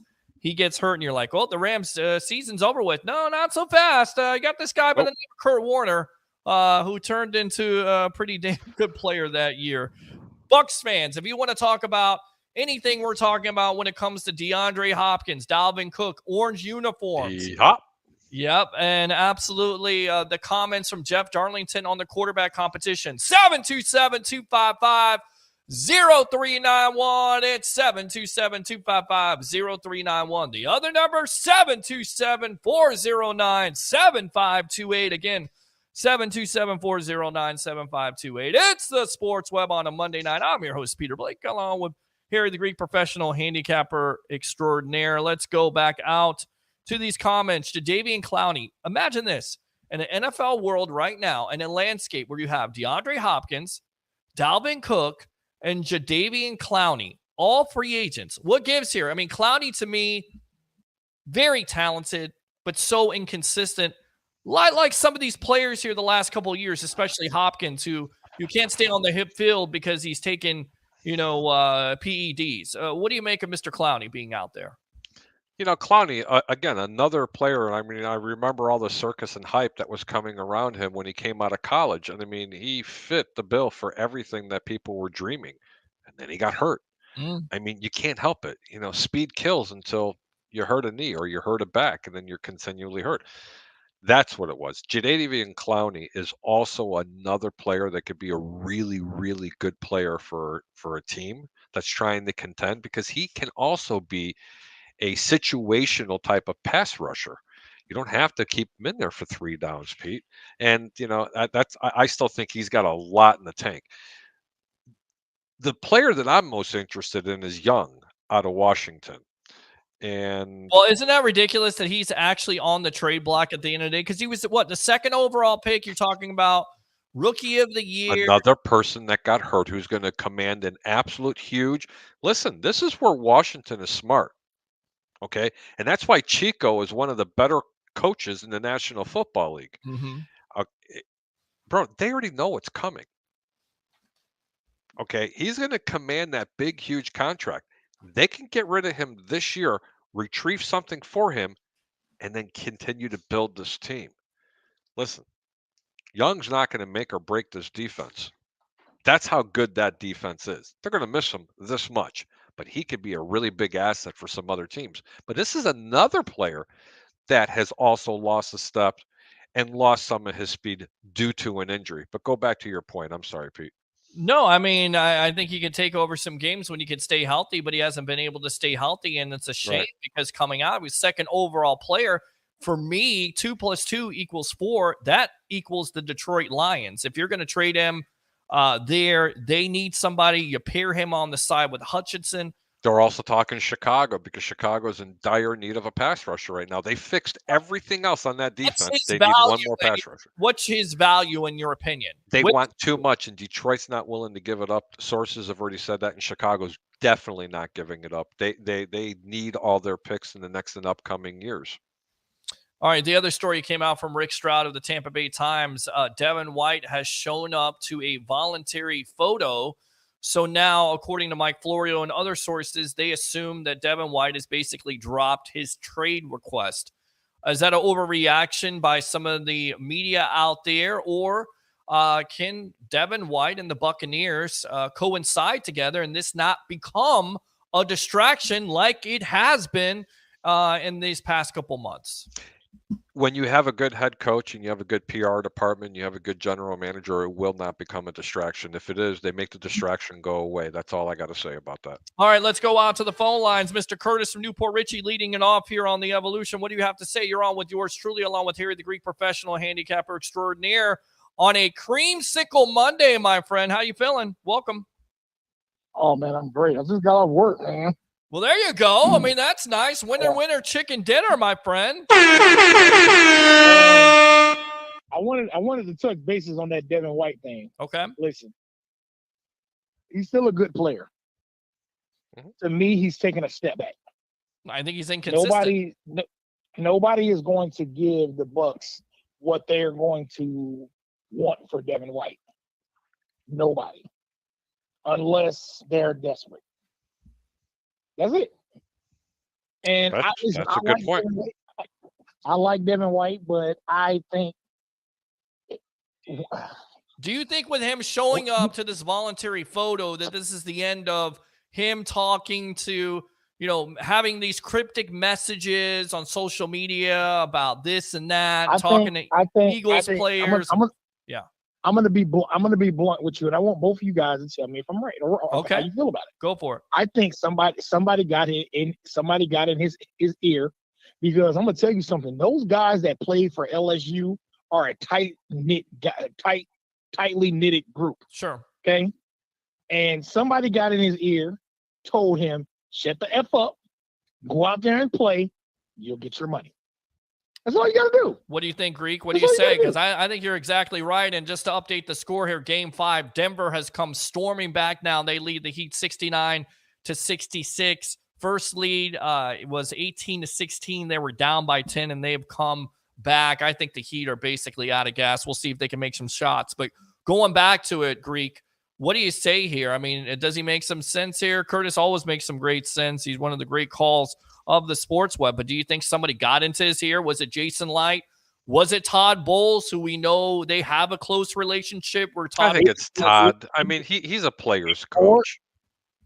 Or it could have been Bruce Arians, because Bruce Arians loved that kid. Yeah, I think it's more Todd, because as much as we want to say it's BA, I think he's hands off this year. And I think those comments came out just a couple months ago where it was very telling, right? He said that he was too involved in the coaching staff last year, and now he's going to let Todd and his coaching staff have their deal. And I take the man at his word, because he's very straight up, and that could have been the reason why you have so many struggles last year with this team, because you have too many voices at the end of the day and not enough soldiers, if you will. We'll leave it at that. I'm not going to go down I the other comparison. I definitely understand that and respect that. And I actually have a question for both of you guys because this came up this morning. I was talking to a couple buddies. Sure. And you know how you get together with your buddies and y'all start talking mess and whatever. Yes. I do this every night with my buddy right here. My buddy, the Greek, Monday and Wednesday nights. Absolutely. I love that guy. My buddy's a Bengals fan. Oh, okay. Okay. Who that? And I told him, that? I said, this is what I told him. I said, everybody's talking about all these great teams in the AFC, these good teams, these good quarterbacks. I said, y'all are going to have to beat each other up to get to the playoffs. And then when you get to the playoffs, you're going to beat each other up even more. Yeah. Yeah. It's y'all, they're always talking about, well, they got the AFC is stronger, more dominant and all this. They still have to go through each other. Yeah. You're exactly right. They still have to. And this division, they still have to go through each other. What else, Curtis? Nothing, man. Just how you feeling about Creamsicle coming back on October 15th versus the Lions? I tell you what, give me your favorite memory of a Bucs player in a Creamsicle uniform. Memories. I'm telling you, memories. I remember. I'm going to tell you this. I'll never forget Warren Sapp and the look on his face when he got drafted to the Bucs. And I was a young kid then, but I could just tell you the look on his face when he got drafted to the Bucs. And even in that the Super Bowl documentary the Bucs did, he told you the ugly uniforms and that horrible team. The Winking Pirate. Yep. Absolutely. But dude, I'm gonna tell you something. And I love Creamsicle. See, I feel differently about it because I know I love the Creamsicle uniforms. To it, but for me, it's a lose. Buccaneer Bruce, baby. Okay, I tell you what, hey Peter, let me explain it to you like this. Yes, it's like having a beautiful girlfriend with an ugly name. Okay, how about that? Like if you had somebody that why was see your ex in the first place? Why did the Bucs change the uniform in the first place? They had to, Pete. They had to catch up with the times. Because when the Creamsicle jerseys were around, it was like, get rid of them. But now that you don't have them, you're like, you know what? It's kind of back. You got to bring them back. Pete, I got to fly. Okay, but listen, I know you do. Curtis, hold on. Curtis, hold on a minute. Let me get Harry out there. Harry, go ahead and promote yourself here on The Evolution. Once again, thanks a lot for your time tonight, my good buddy. Guys, ladies and gentlemen, thanks a lot for tuning in tonight. I'm going to have to go ahead and take a little bit of a break. I got some things I got to get done. Pete, seriously, you can catch me here Monday and Wednesdays live right here on the Sports Web with all my cats. And we're going to start giving out some picks really soon. Go Rays and go Pete. There you go. Good stuff there. Greek guy, Mr. Harry, the Greek professional handicapper extraordinaire of 1252 Chicago Sports. I didn't piss anybody off tonight, though. Well, that's all right. Good. There you go. I'll piss somebody off for you later. All right. Please. Thank you, man. Keep your bets low and your returns high. Gentlemen, have a great day. See you later. Right. Good night. See you, Greek, right there, out of the building, getting stuff done. He's going and traveling, so safe travels to him. Curtis, go ahead and finish up, my friend. But here's the thing. People always talk about the Creamsicle. There is some ugly ass NFL uniforms out there. Oh, you look at that Steelers Bumblebee uniform. That's like you don't like that Steeler Bumblebee. You don't like that? No. That's got history. It looks like somebody's going to jail.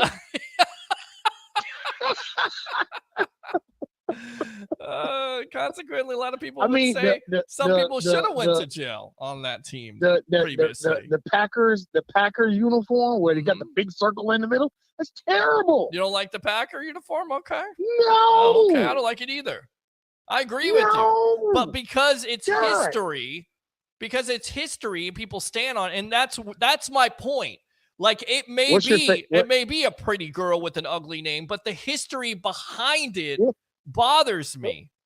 That's where it's at for me. I mean, but I wore it tonight. I wore it tonight because I like Creamsicle. There's a losing history right behind the Creamsicle. Right. But this team was like a caterpillar. It went into the cocoon and it morphed. Yes. And I'm sorry, we got 2 Super Bowl titles Sure. to our history. There's a lot. My buddy, the Bengals fan, every time he says anything about, Joe Burrow and this, I said, listen, y'all lost in the Super Bowl. Right. Y'all are 0-3 in the Super Bowl. Don't talk to me. Right. Don't talk to me at all. Exactly. I don't want to hear it. Which So, I thought they like, could have you won know- all those Super Bowls at the end of the day. But of course, you Yeah, face they- the they- greatness of Joe yeah, of Montana and course. both of them. And then also you have Matt Stafford and the benefit Well, of interesting Cooper call. Cup and the referees killed him in that game. Oh, yeah. So, Agree. Completely agree. we all know. I think the But, Bengals yeah, man, eventually so- will get back there and win one with Joe Burrow, and I think they have the weapons to Listen, do it. you know but what? We'll see.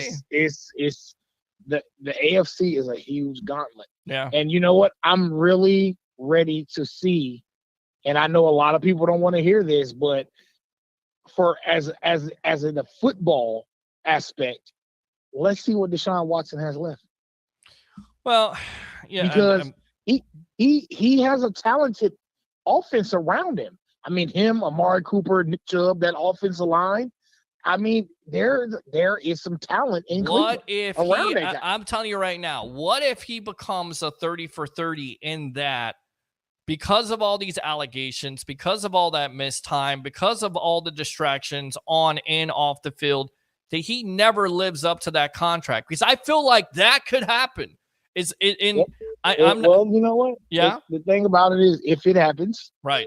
it happens. He's already paid. There's nothing they can do about it. Right. I mean, you know, There's high It's not expectations like- on him. I mean, that it's not contract like it's not okay. right. I tell you what, you've been watching football for a long time. Long time. Remember when Jamarcus Russell got all that money Yes. off of his potential? Off the strength of a game and off the strength of a pro day, throwing the ball. Yes. Right. Yes. Yes. And Deshaun Watson got paid off of. He was a great player on a terrible team Yeah. the last time we seen him. Right. So he's made a huge living. Somebody has the comment of the night here. I'd rather see Randy Watson instead of Deshaun Watson. That's right. I That's right. love Randy. I mean, I tell you what, and I want everybody to look at it like this. I understand what he did is wrong. Yeah. Like I said, I have sisters, mothers, a daughter, a wife. I have all that. I understand that. But, the problem with people are a lot of times when it comes to football, they do not care. They Right. don't. Well, and they should. care about- we they cared care about about- that. Right. We cared about that No, they- issue when it came up. We did. Absolutely. They care more about winning than they care about what's right or wrong when it comes to football. And that's the problem. And- because you're not just a quarterback of the Cleveland Nope. Browns or the Houston Texans Nope. at the time. You're a representation of that community. And I'm not trying to get on my soapbox here, but I've been very consistent No, absolutely when it not. comes to that. If Goodell tells you, Roger Goodell says, as a commissioner of the league, this is the way I want you to be. If you act out of line, if you misrepresent this organization and your community, I'm going to crack down on you. And you still make those decisions off the field to do the stupid stuff that you did. I don't know what kind of leader you are. I don't know who you are at the end of the day. One or two is one thing, but multiple over 20. I mean, that's just a leader. Well, what's the priority? We talk about I'm John gonna- Morant, right? I mean, And I hate that he's dealing with that. He made bad choices. Sometime or another in our lives, we all made bad choices. But I'm going to use 2 other quarterbacks as an example. I mean, Michael Vick literally almost threw his career down the toilet. right. And I have respect for Vic because Yeah. even he He served did. his time, he did. served his penance, and he And he understood. came back and right. he played his heart out. Correct. Now, Right. we could also talk about the allegations with Ben Roethlisberger Right. And I agree with you. Be- I think they took because it easy on him. he got accused a bunch of times Yep. and nothing really happened. Right.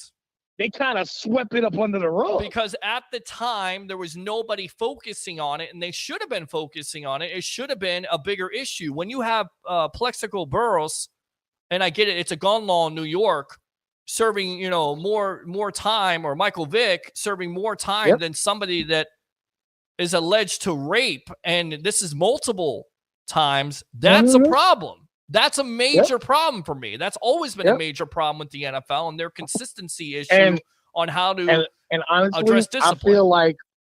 I feel like that is one of the reasons why they stuck it to Deshaun the way that they did. Is because they've made multiple mistakes in the NFL when it comes to getting justice served for some of these guys. Right. I mean, some of these guys shouldn't be in the listen, and I'm gonna change the subject a little bit. Look how many times Josh Gordon got busted for weed.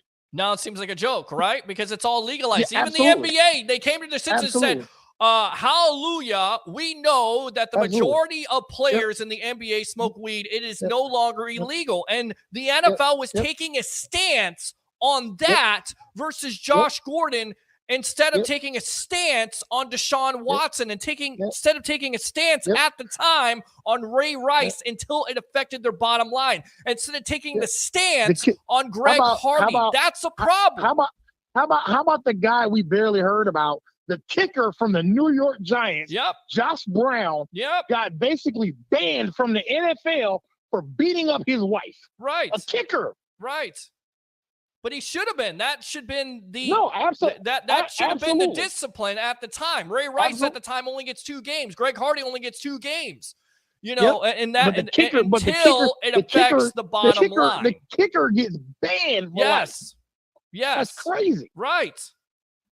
But and you know, I hate to make it like about the world, but it's just like our regular justice system.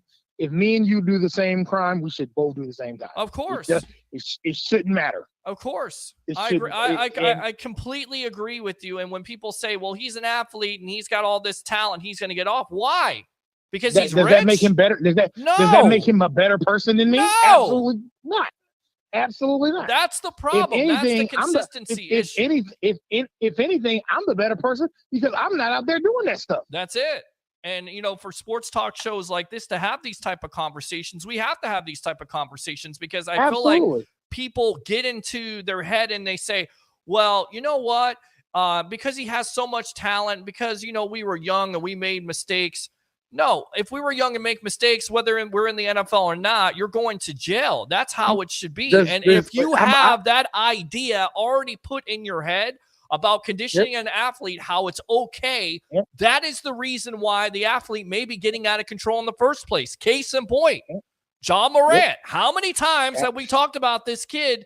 And he's really not a kid, right? I mean, he's 22, 23 years old. But he's quite possibly the dumbest person in America right now. I mean, Curtis, quite possible. $200 million that you have a chance to make $200 million and you decide to what? Flash guns, get into a video, listen to rap music. It's okay to listen to rap music. Go ahead, listen to rap music. Flash, just don't do it on social media, especially when the NBA commissioner says that to you. I'm going to tell you one thing because I'm going to get in my cab and go home. Yes. Listen, $200 million, I'm going to say what Dave Chappelle said. If they paid me that kind of money, R. Kelly could fart in my dinner tonight. On that, Curtis, thanks a lot for your time here on The Evolution, my friend, all right? All right, bro. All right, man, great stuff. Great stuff, great conversation. You know, these are the kind of conversations we have here on the Sports Web. Mr. Daniels, I know you want to call back, so I tell you what, I'm going to go ahead and call you back because I know you have something to say here. Let's call back Mr. Daniels here on The Evolution of Sports Talk Television, a big-time Bucs fan, as he always says here, go Bucs. I know he has something to say about the Bucs going back to the creamsicle uniform on October 15th versus the Detroit Lions. Mr. Williams, welcome to the Evolution of Sports Talk Television. As we had Curtis on there, what do you have to say? Hey, man, what's going on, man? What's going on, man? Let me ask you this, man. What do you think of the Bucs going back to that creamsicle uniform on October 15th versus the Detroit Lions? All right. Well, I'm going to tell you, first of all, I'm glad Barry Sanders out the picture. You got what? I'm glad Barry Sanders is out of the picture. Well, I think we're all glad, Mr. Williams, that he's out of the picture because, as you know, Barry could lose 6 yards on one carry and go for 60 on the next. And who could forget him going over 80 yards with one shoe with John Lynch trying to tackle him? I mean, we never forget that as Bucs fans. That was a nightmare. But like that young man said, hey, man, Warren Sapp, Derrick Brooks, they made that creamsicle look good. You know, even when we looked it bad in them uniforms, but I'm glad it came back.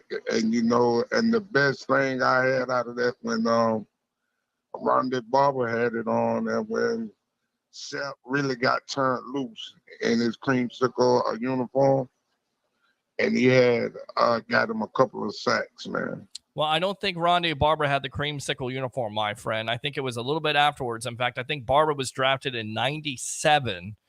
But I think you're thinking of Mike Allstott. I always think of Mike Allstott. You want to talk about? Well, yeah. You want to talk about guys in creamsicle uniform besides Warren Sapp and Derrick Brooks that made that uniform respectable at the end of the day? It's a guy like John Lynch, right? Yeah. It's a guy like Mike Allstott who is very productive. They made that uniform respectable. Rondé Barber, a little bit. Yes. Now, when John Lynch knocked out his brother-in-law. Yes, John Allred. He knocked out his brother-in-law. Now that was a memorable moment there. That was a good moment right there. So you remember that? That's the moment you remember from that, the creamsicle days? Yes, sir. Okay. And the nice rumble and tumble Mr. 40 did. Mr. Mike Allstott. Yes. Yeah, yes. Man. He was one of the best backs ever, man. Well, that's why we got Mike Allstott's jersey right there in the back. And who could forget the drafting of him in 96?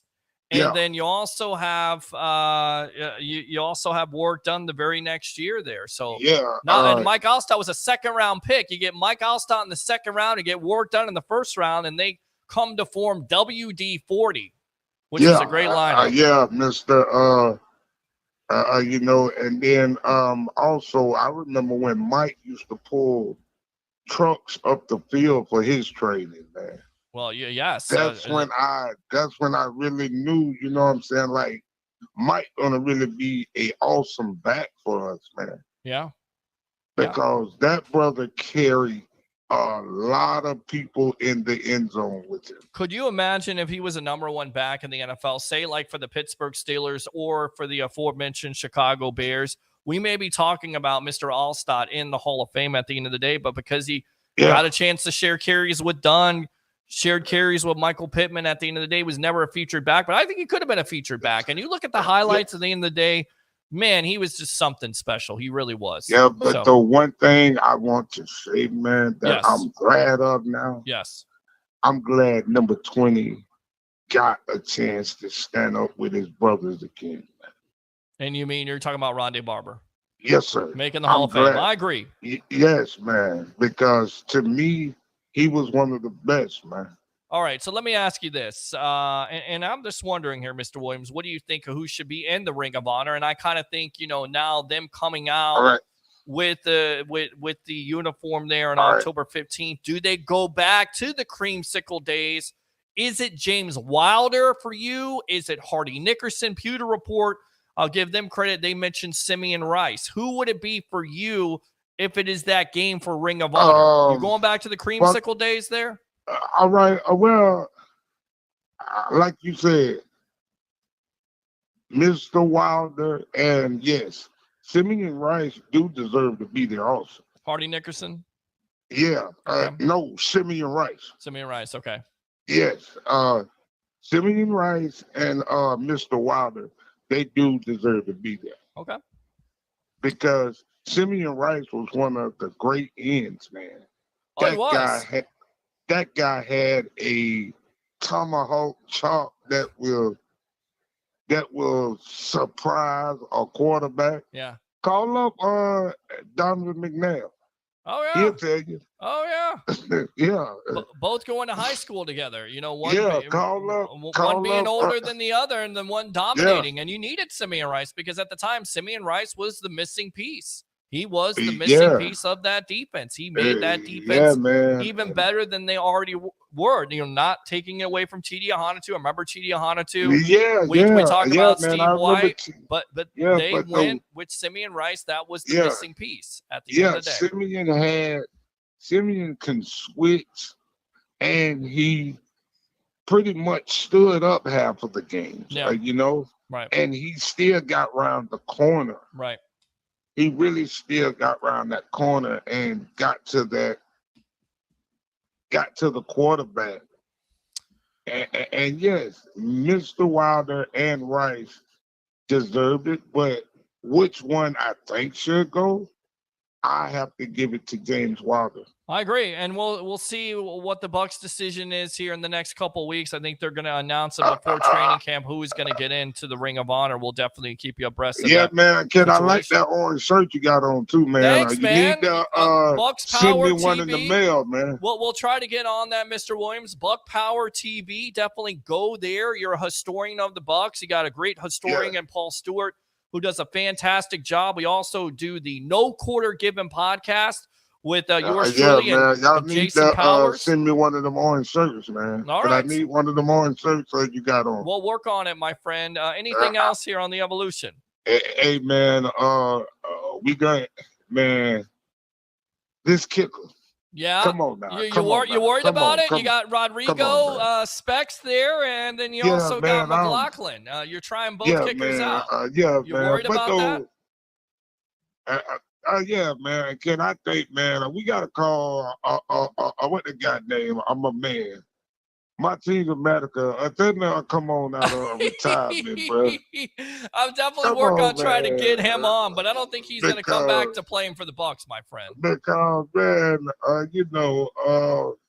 Ryan, I don't know what happened with you, but he couldn't kick 50-yard field goals. I mean, that's what it comes down to, Mr. Williams. That's the reason why the Bucs decided to move on anyway. I mean, he's efficient with the 40-yarders, but the Bucs wanted to get better when it's beyond 50 yards, and that's the reason why you're going with McLaughlin. That's the reason why you're going to try out this kid in Rodrigo, who, before he gets injured, is one of the best kickers in the league and kick for distance. So they're going to kick the tires. They don't have another kicker, so we'll see if that kicker competition lives up to it, or they just go with McLaughlin, my friend. Thanks a lot for the call, as always. All right, man. And hats off to everybody that got drafted to the Bucs this year. Amen. Who do you like out of that? Who do you like out of the Bucs drafting? You like the first round pick? You like the second? Who you like? Kid, I like You like Yaya Diaby from Louisville? You like Kalijah Kancey? Who do you like? Yeah, the second round. Second round, okay. Yes, sir. And number can I think he's gonna be weighing number 8? Well, I think I think you're right about that, and that's Diaby. You're also talking about Cody Mock is the second round pick, the offensive lineman. I'm excited about the offensive line. I don't know what anybody's talking. I think the line and I want to see my young veteran transition to the other side. I want to see. I know he's gonna do well over there. So you feel good about Tristan Wirfs being on the left side? I feel good the same way. I feel the same way about him. Man. Because that's where to me, that's where all of the trouble was coming from. Correct. Where Donovan Smith was. Correct. But though, right, and Tristan Wirfs showed that on that right side, there was nothing getting past him. When we had number 12 back there, all the trouble came from that left side. Yep, it was the left side. Every trouble came from that left side. Yep, and we'll see how Donovan Smith performs for the Kansas City Chiefs and trying to be the blindside protector for Patrick Mahomes. Good luck with that. Only thing I'm gonna say on that, Patrick, kid, I hope you keep your shoes tied up tight, buddy. Yeah, that's it. And get down, my friend. Slide. Yeah, and get down because of Andy Reid think Smith is gonna hold up that left side, boy. Boy, I really hope y'all come see us again. I really do. If you think Smith's gonna hold up the left side, and I really hope they see us somewhere down the line. I love it, Mr. Williams. As always, bringing the passion. Man, you guys have a good night, man. Yes, sir. I wanted to get on and just holler at you for a minute, man. You're always welcome here on the Evolution, and you can always call back twice. Man, let me know about Stop that orange shirt, man, so I can give you my address. All right. We'll work on it, my friend. Mr. Williams, thanks a lot for the time and your call. We'll give you the Ric Flair right there. Open phone line, 727-255-0391. It's 727-255-0391. The other number, 727-409-7528. Again, 727-409-7528. It's the Sports Web. I'm your host, Peter Blake, giving you something to talk about, talking about memories when it comes to the creamsicle. Of course, that's the big story. And Bucksland coming back on October 15th versus the Lions. How do you feel about it? I know there's some fans out there that feel very passionately about it. They feel like it should be all year round. I say you kind of lose the luster of it. You have one game, a throwback game, and call it a day because it is a throwback. It doesn't need to be the permanent uniform at all. Let's see here. Jeremiah says the guy Hopkins says he wants to go to the Browns. We'll see. David says Harry has bumped his damn head. Ralph says longtime Pittsburgh sportscaster Stan Sabran passed away tonight of cancer. I hate cancer. I hate that disease. So prayers out to his family and, of course, to the Steeler fans out there, because, you know, having an announcer pass away is like losing a father, or losing a brother, or losing a friend, if you will, you know, kind of like Dave Wills. That's the voice of reason. That is the voice that gets you through that Rays game when things aren't always going the best and you feel like you know that announcer. So I just hate cancer. I do. I just lost so many family members to that devastating disease at the end of the day, and I hope we find a cure for it. Update the score here. Denver over the Miami Heat, 86-82, 3:21 left. There is a play under review. It looks like Jimmy Butler was fouled on a three-point shot. I guess they're reviewing that. If it was a three-point play, let's see if he was fouled or not. That's air. I don't know how they can call that a foul. It didn't even look like he made contact with them. What, Cape Fear or Captain Fear, go get on, get Greek. Two Giant Goop Balls, a New York Giants podcast. Great stuff as always there. Creamsicle uniforms are amazing. Their play never was with them, so it makes sense they bring them back, as the Bucs will look worse this season. Two Giant Goop Balls, two halfway to us. Rather see Randy Watson than Deshaun Watson. That was a great comment. Joey Harrington of Detroit, who could forget him?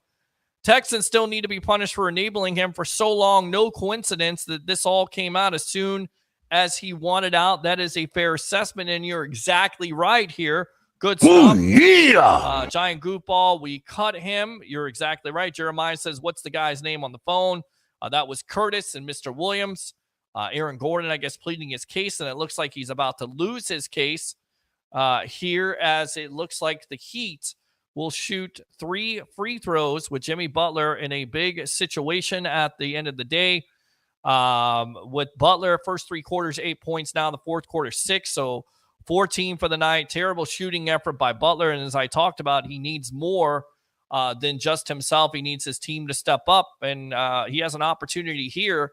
If he drains all these free throws, that they will be only 1 point down. The one is good. Now it is 86-83. Again, 3:21 left in Game 5 of the NBA Finals. If Denver wins tonight, they will win their first NBA championship. So again, we'll keep you abreast of the situation. Second free throw is good. Now it is 86-84 as I'm giving you the update as we speak. Look at Ray Caruth. They didn't come out nowhere. Don't tell me that it's his first bad move. You're exactly right. Curtis, my name is Shadow. Jeremiah says Hendricks. Clancy, I meant. Okay. I don't know where that was going again. Now 86-85. Denver with the ball. About 3:10 left. Pick and roll here. Jokic with the balls. I'm giving you play-by-play. I'm interested in this game. Boy, misses the shot. Heat get a stop here, and we'll see if they can continue with this game here as we are on the evolution of Sports Talk Television. Plenty to talk about tonight, as we talked about your Tampa Bay Rays about to switch it over. But there you go. The Heat take the lead right there. It looks like I think it was Butler in the post there, 87-86 Heat on an 8-0 run in the last 127 of the fourth quarter. They're picking their spots, so we'll see if Denver can come back out of this. Good stuff there.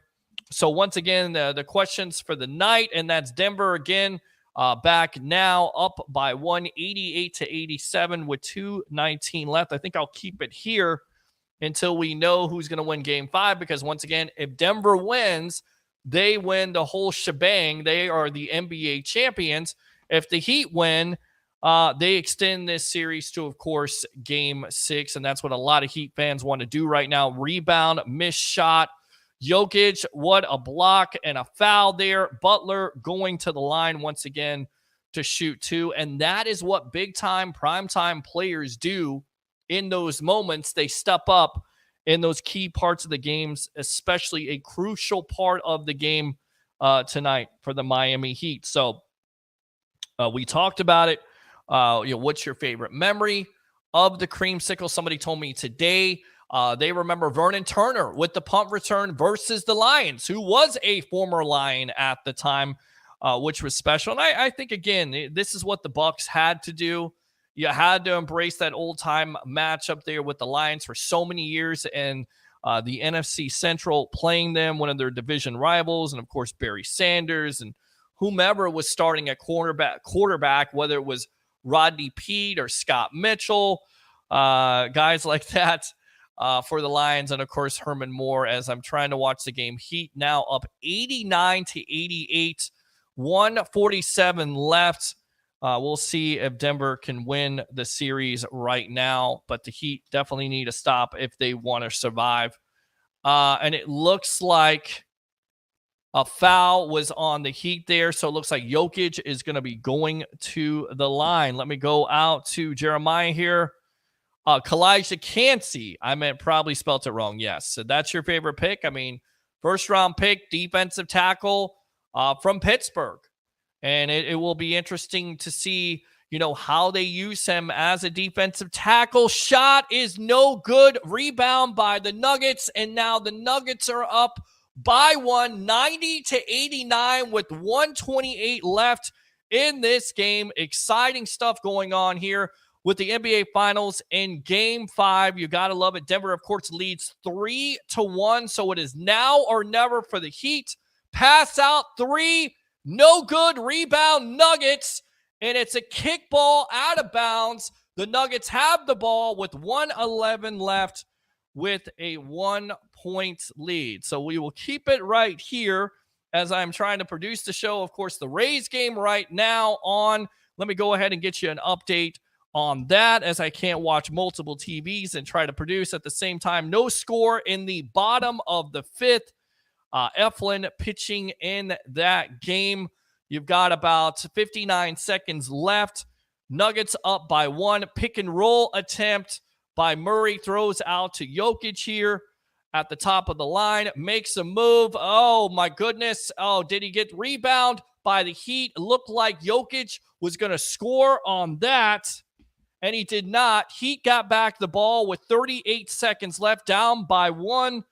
On this game. So I am trying to produce, host, and give you the update. Butler to the paint there, stolen by the Nuggets, and it looks like it is going to be over with a foul by the Heat as the Nuggets are up by 1, looking to win their first NBA championship. Amazing stuff here with 24 seconds left, and of course they're in Denver. They are going crazy right now, but Butler drives, looks for somebody, and finds a Nuggets player. Not what you want to do if you're Jimmy Butler. Going back to the comments here, and the Nuggets have the ball. Let's see here. Okay, so they're going to be shooting free throws, and if they make it, it's going to be even more difficult for the Miami Heat to come back out of this game. First one is good and true, 91-89. Nuggets over the Heat with 24 seconds left. Going back to Jeff Darlington's comments, in general, we're hearing the words that have been used to describe Baker Mayfield since the start of his career, the positive ones. like moxie and leadership, and those are the things so far in Tampa. It feels like could earn him the starting job. Next free throw is good. The Nuggets are up by 3 with 24 seconds left. Timeout, Eric Spoelstra of the Miami Heat. Now this situation even more difficult. Of course, the Heat have to win this game, or it is curtains for this team tonight. Just reading these comments, as those things so far in Tampa, it feels like could earn him the starting job. There's just definitely a little bit more of a vibe. When I talk to people about these two quarterbacks that Baker seems to be imposing himself now, Kyle Trask is still in the hunt. There is no determination on who the starter will be in this quarterback competition, but at this point, it does feel that Baker is imposing himself over the competition. And of course, minicamp starts any day now with the Tampa Bay Buccaneers. And then all of a sudden, as soon as you look, it's going to be training camp. And then you're going to have preseason. And this is going to be the main story of the Tampa Bay Buccaneers in 2023. And what a difference the last couple years makes, right? I mean, you knew who the quarterback was. It was Tom Brady. But now the page has been turned. Who will win out with this starting quarterback competition? Will it be Baker Mayfield, which I think it's going to be? Or is it going to be Kyle Trask, which I think there's a lot of Gator fans out there. There's a lot of Bucs fans out there that would like to see him get that shot. And he's going to get every shot at the opportunity. And they're showing Russ Wilson there. I don't know if that's a good thing. Of course, him being a Denver Bronco, a disastrous season last year. You got the great Peyton Manning there. You got Sean Payton in the audience. The Jokic family now being shown on screen. Of course, they're ready to go completely crazy if the Nuggets can end this game and close it out with their first NBA championship. Once again, update the score, 92-89 Denver over the Miami Heat. So we'll see what Jimmy Butler and crew can come up with. Inbound pass.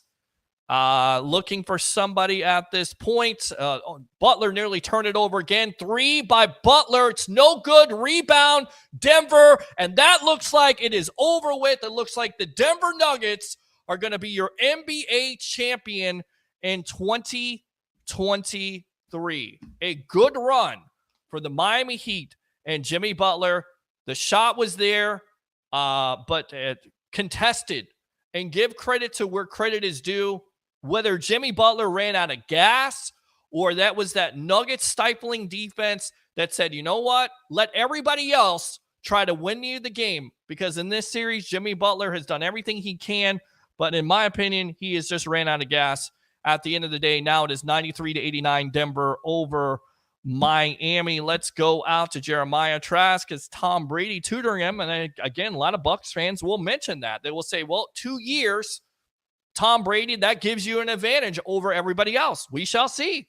Because we heard from Dave Canales and talking about it and how this was an advantage and how he sees some of those things and how he sees Kyle Trask being locked in. And we've heard from Kyle Trask in the pressers how he's ready for the challenge. Update the score. Denver 94-89 with 14 seconds left. It is going to be a friggin' miracle for the Heat to come back in this game. They're going to need some Reggie Miller magic. You remember that? What was it? 9 points in like 20-something seconds to come back for the Indiana Pacers a while ago, like 25 years ago, something along those lines. Goodness gracious, I'm getting old. All right, so we'll stay here. We'll keep you abreast of this situation. But once again, Jokic, the story should have been the MVP, has definitely been the best player in this series, has been the best player most likely in this whole postseason. And, you know, there's people out there that need to start giving this guy some credit. And he needs his flowers, like my friend would say. He needs his flowers. He definitely needs to be looked at as one of the best players in the NBA right now because he's definitely showed out in this series. So what's your favorite memory in creamsicle? What do you think about the Dalvin Cook rumors? You know, there's fans out there that said you do anything and everything to get Mr. Cook. And look, I would say that, but I like Rashard White, and I'm ready to give him the opportunity. I love Dalvin Cook too, but it's going to cost you way too much money. And if the Bucs wanted to do that, they most likely could find a way. I just don't see it happening. I see him going to the Miami Dolphins. That is it. It is over with. The Denver Nuggets are your NBA champion as they defeat the Miami Heat in 5 games, 94-89. Congratulations to the Denver Nuggets. And, of course, Jokic there, the Joker.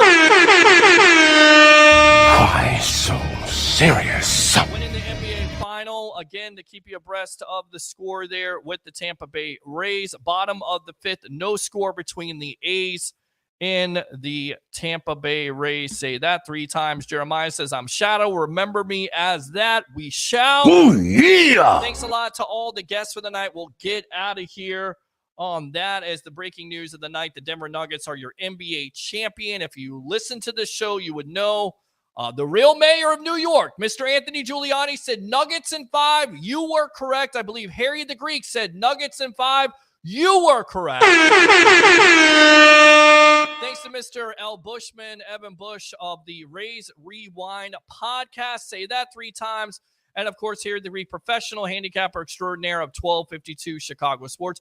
We'll be back on Wednesday night. Definitely keep on tuning in to the evolution as we get closer and closer to football season, as we get deeper and deeper into Major League Baseball and see if this Rays team is for real. I got to tell you right now, this has been real fun tonight. Like and subscribe to the Sports Web on YouTube. Like I Love St. Pete the Hub and Amped Up Sports. And do 3 things for me on this Monday night. Congratulations to the Denver Nuggets and their fans.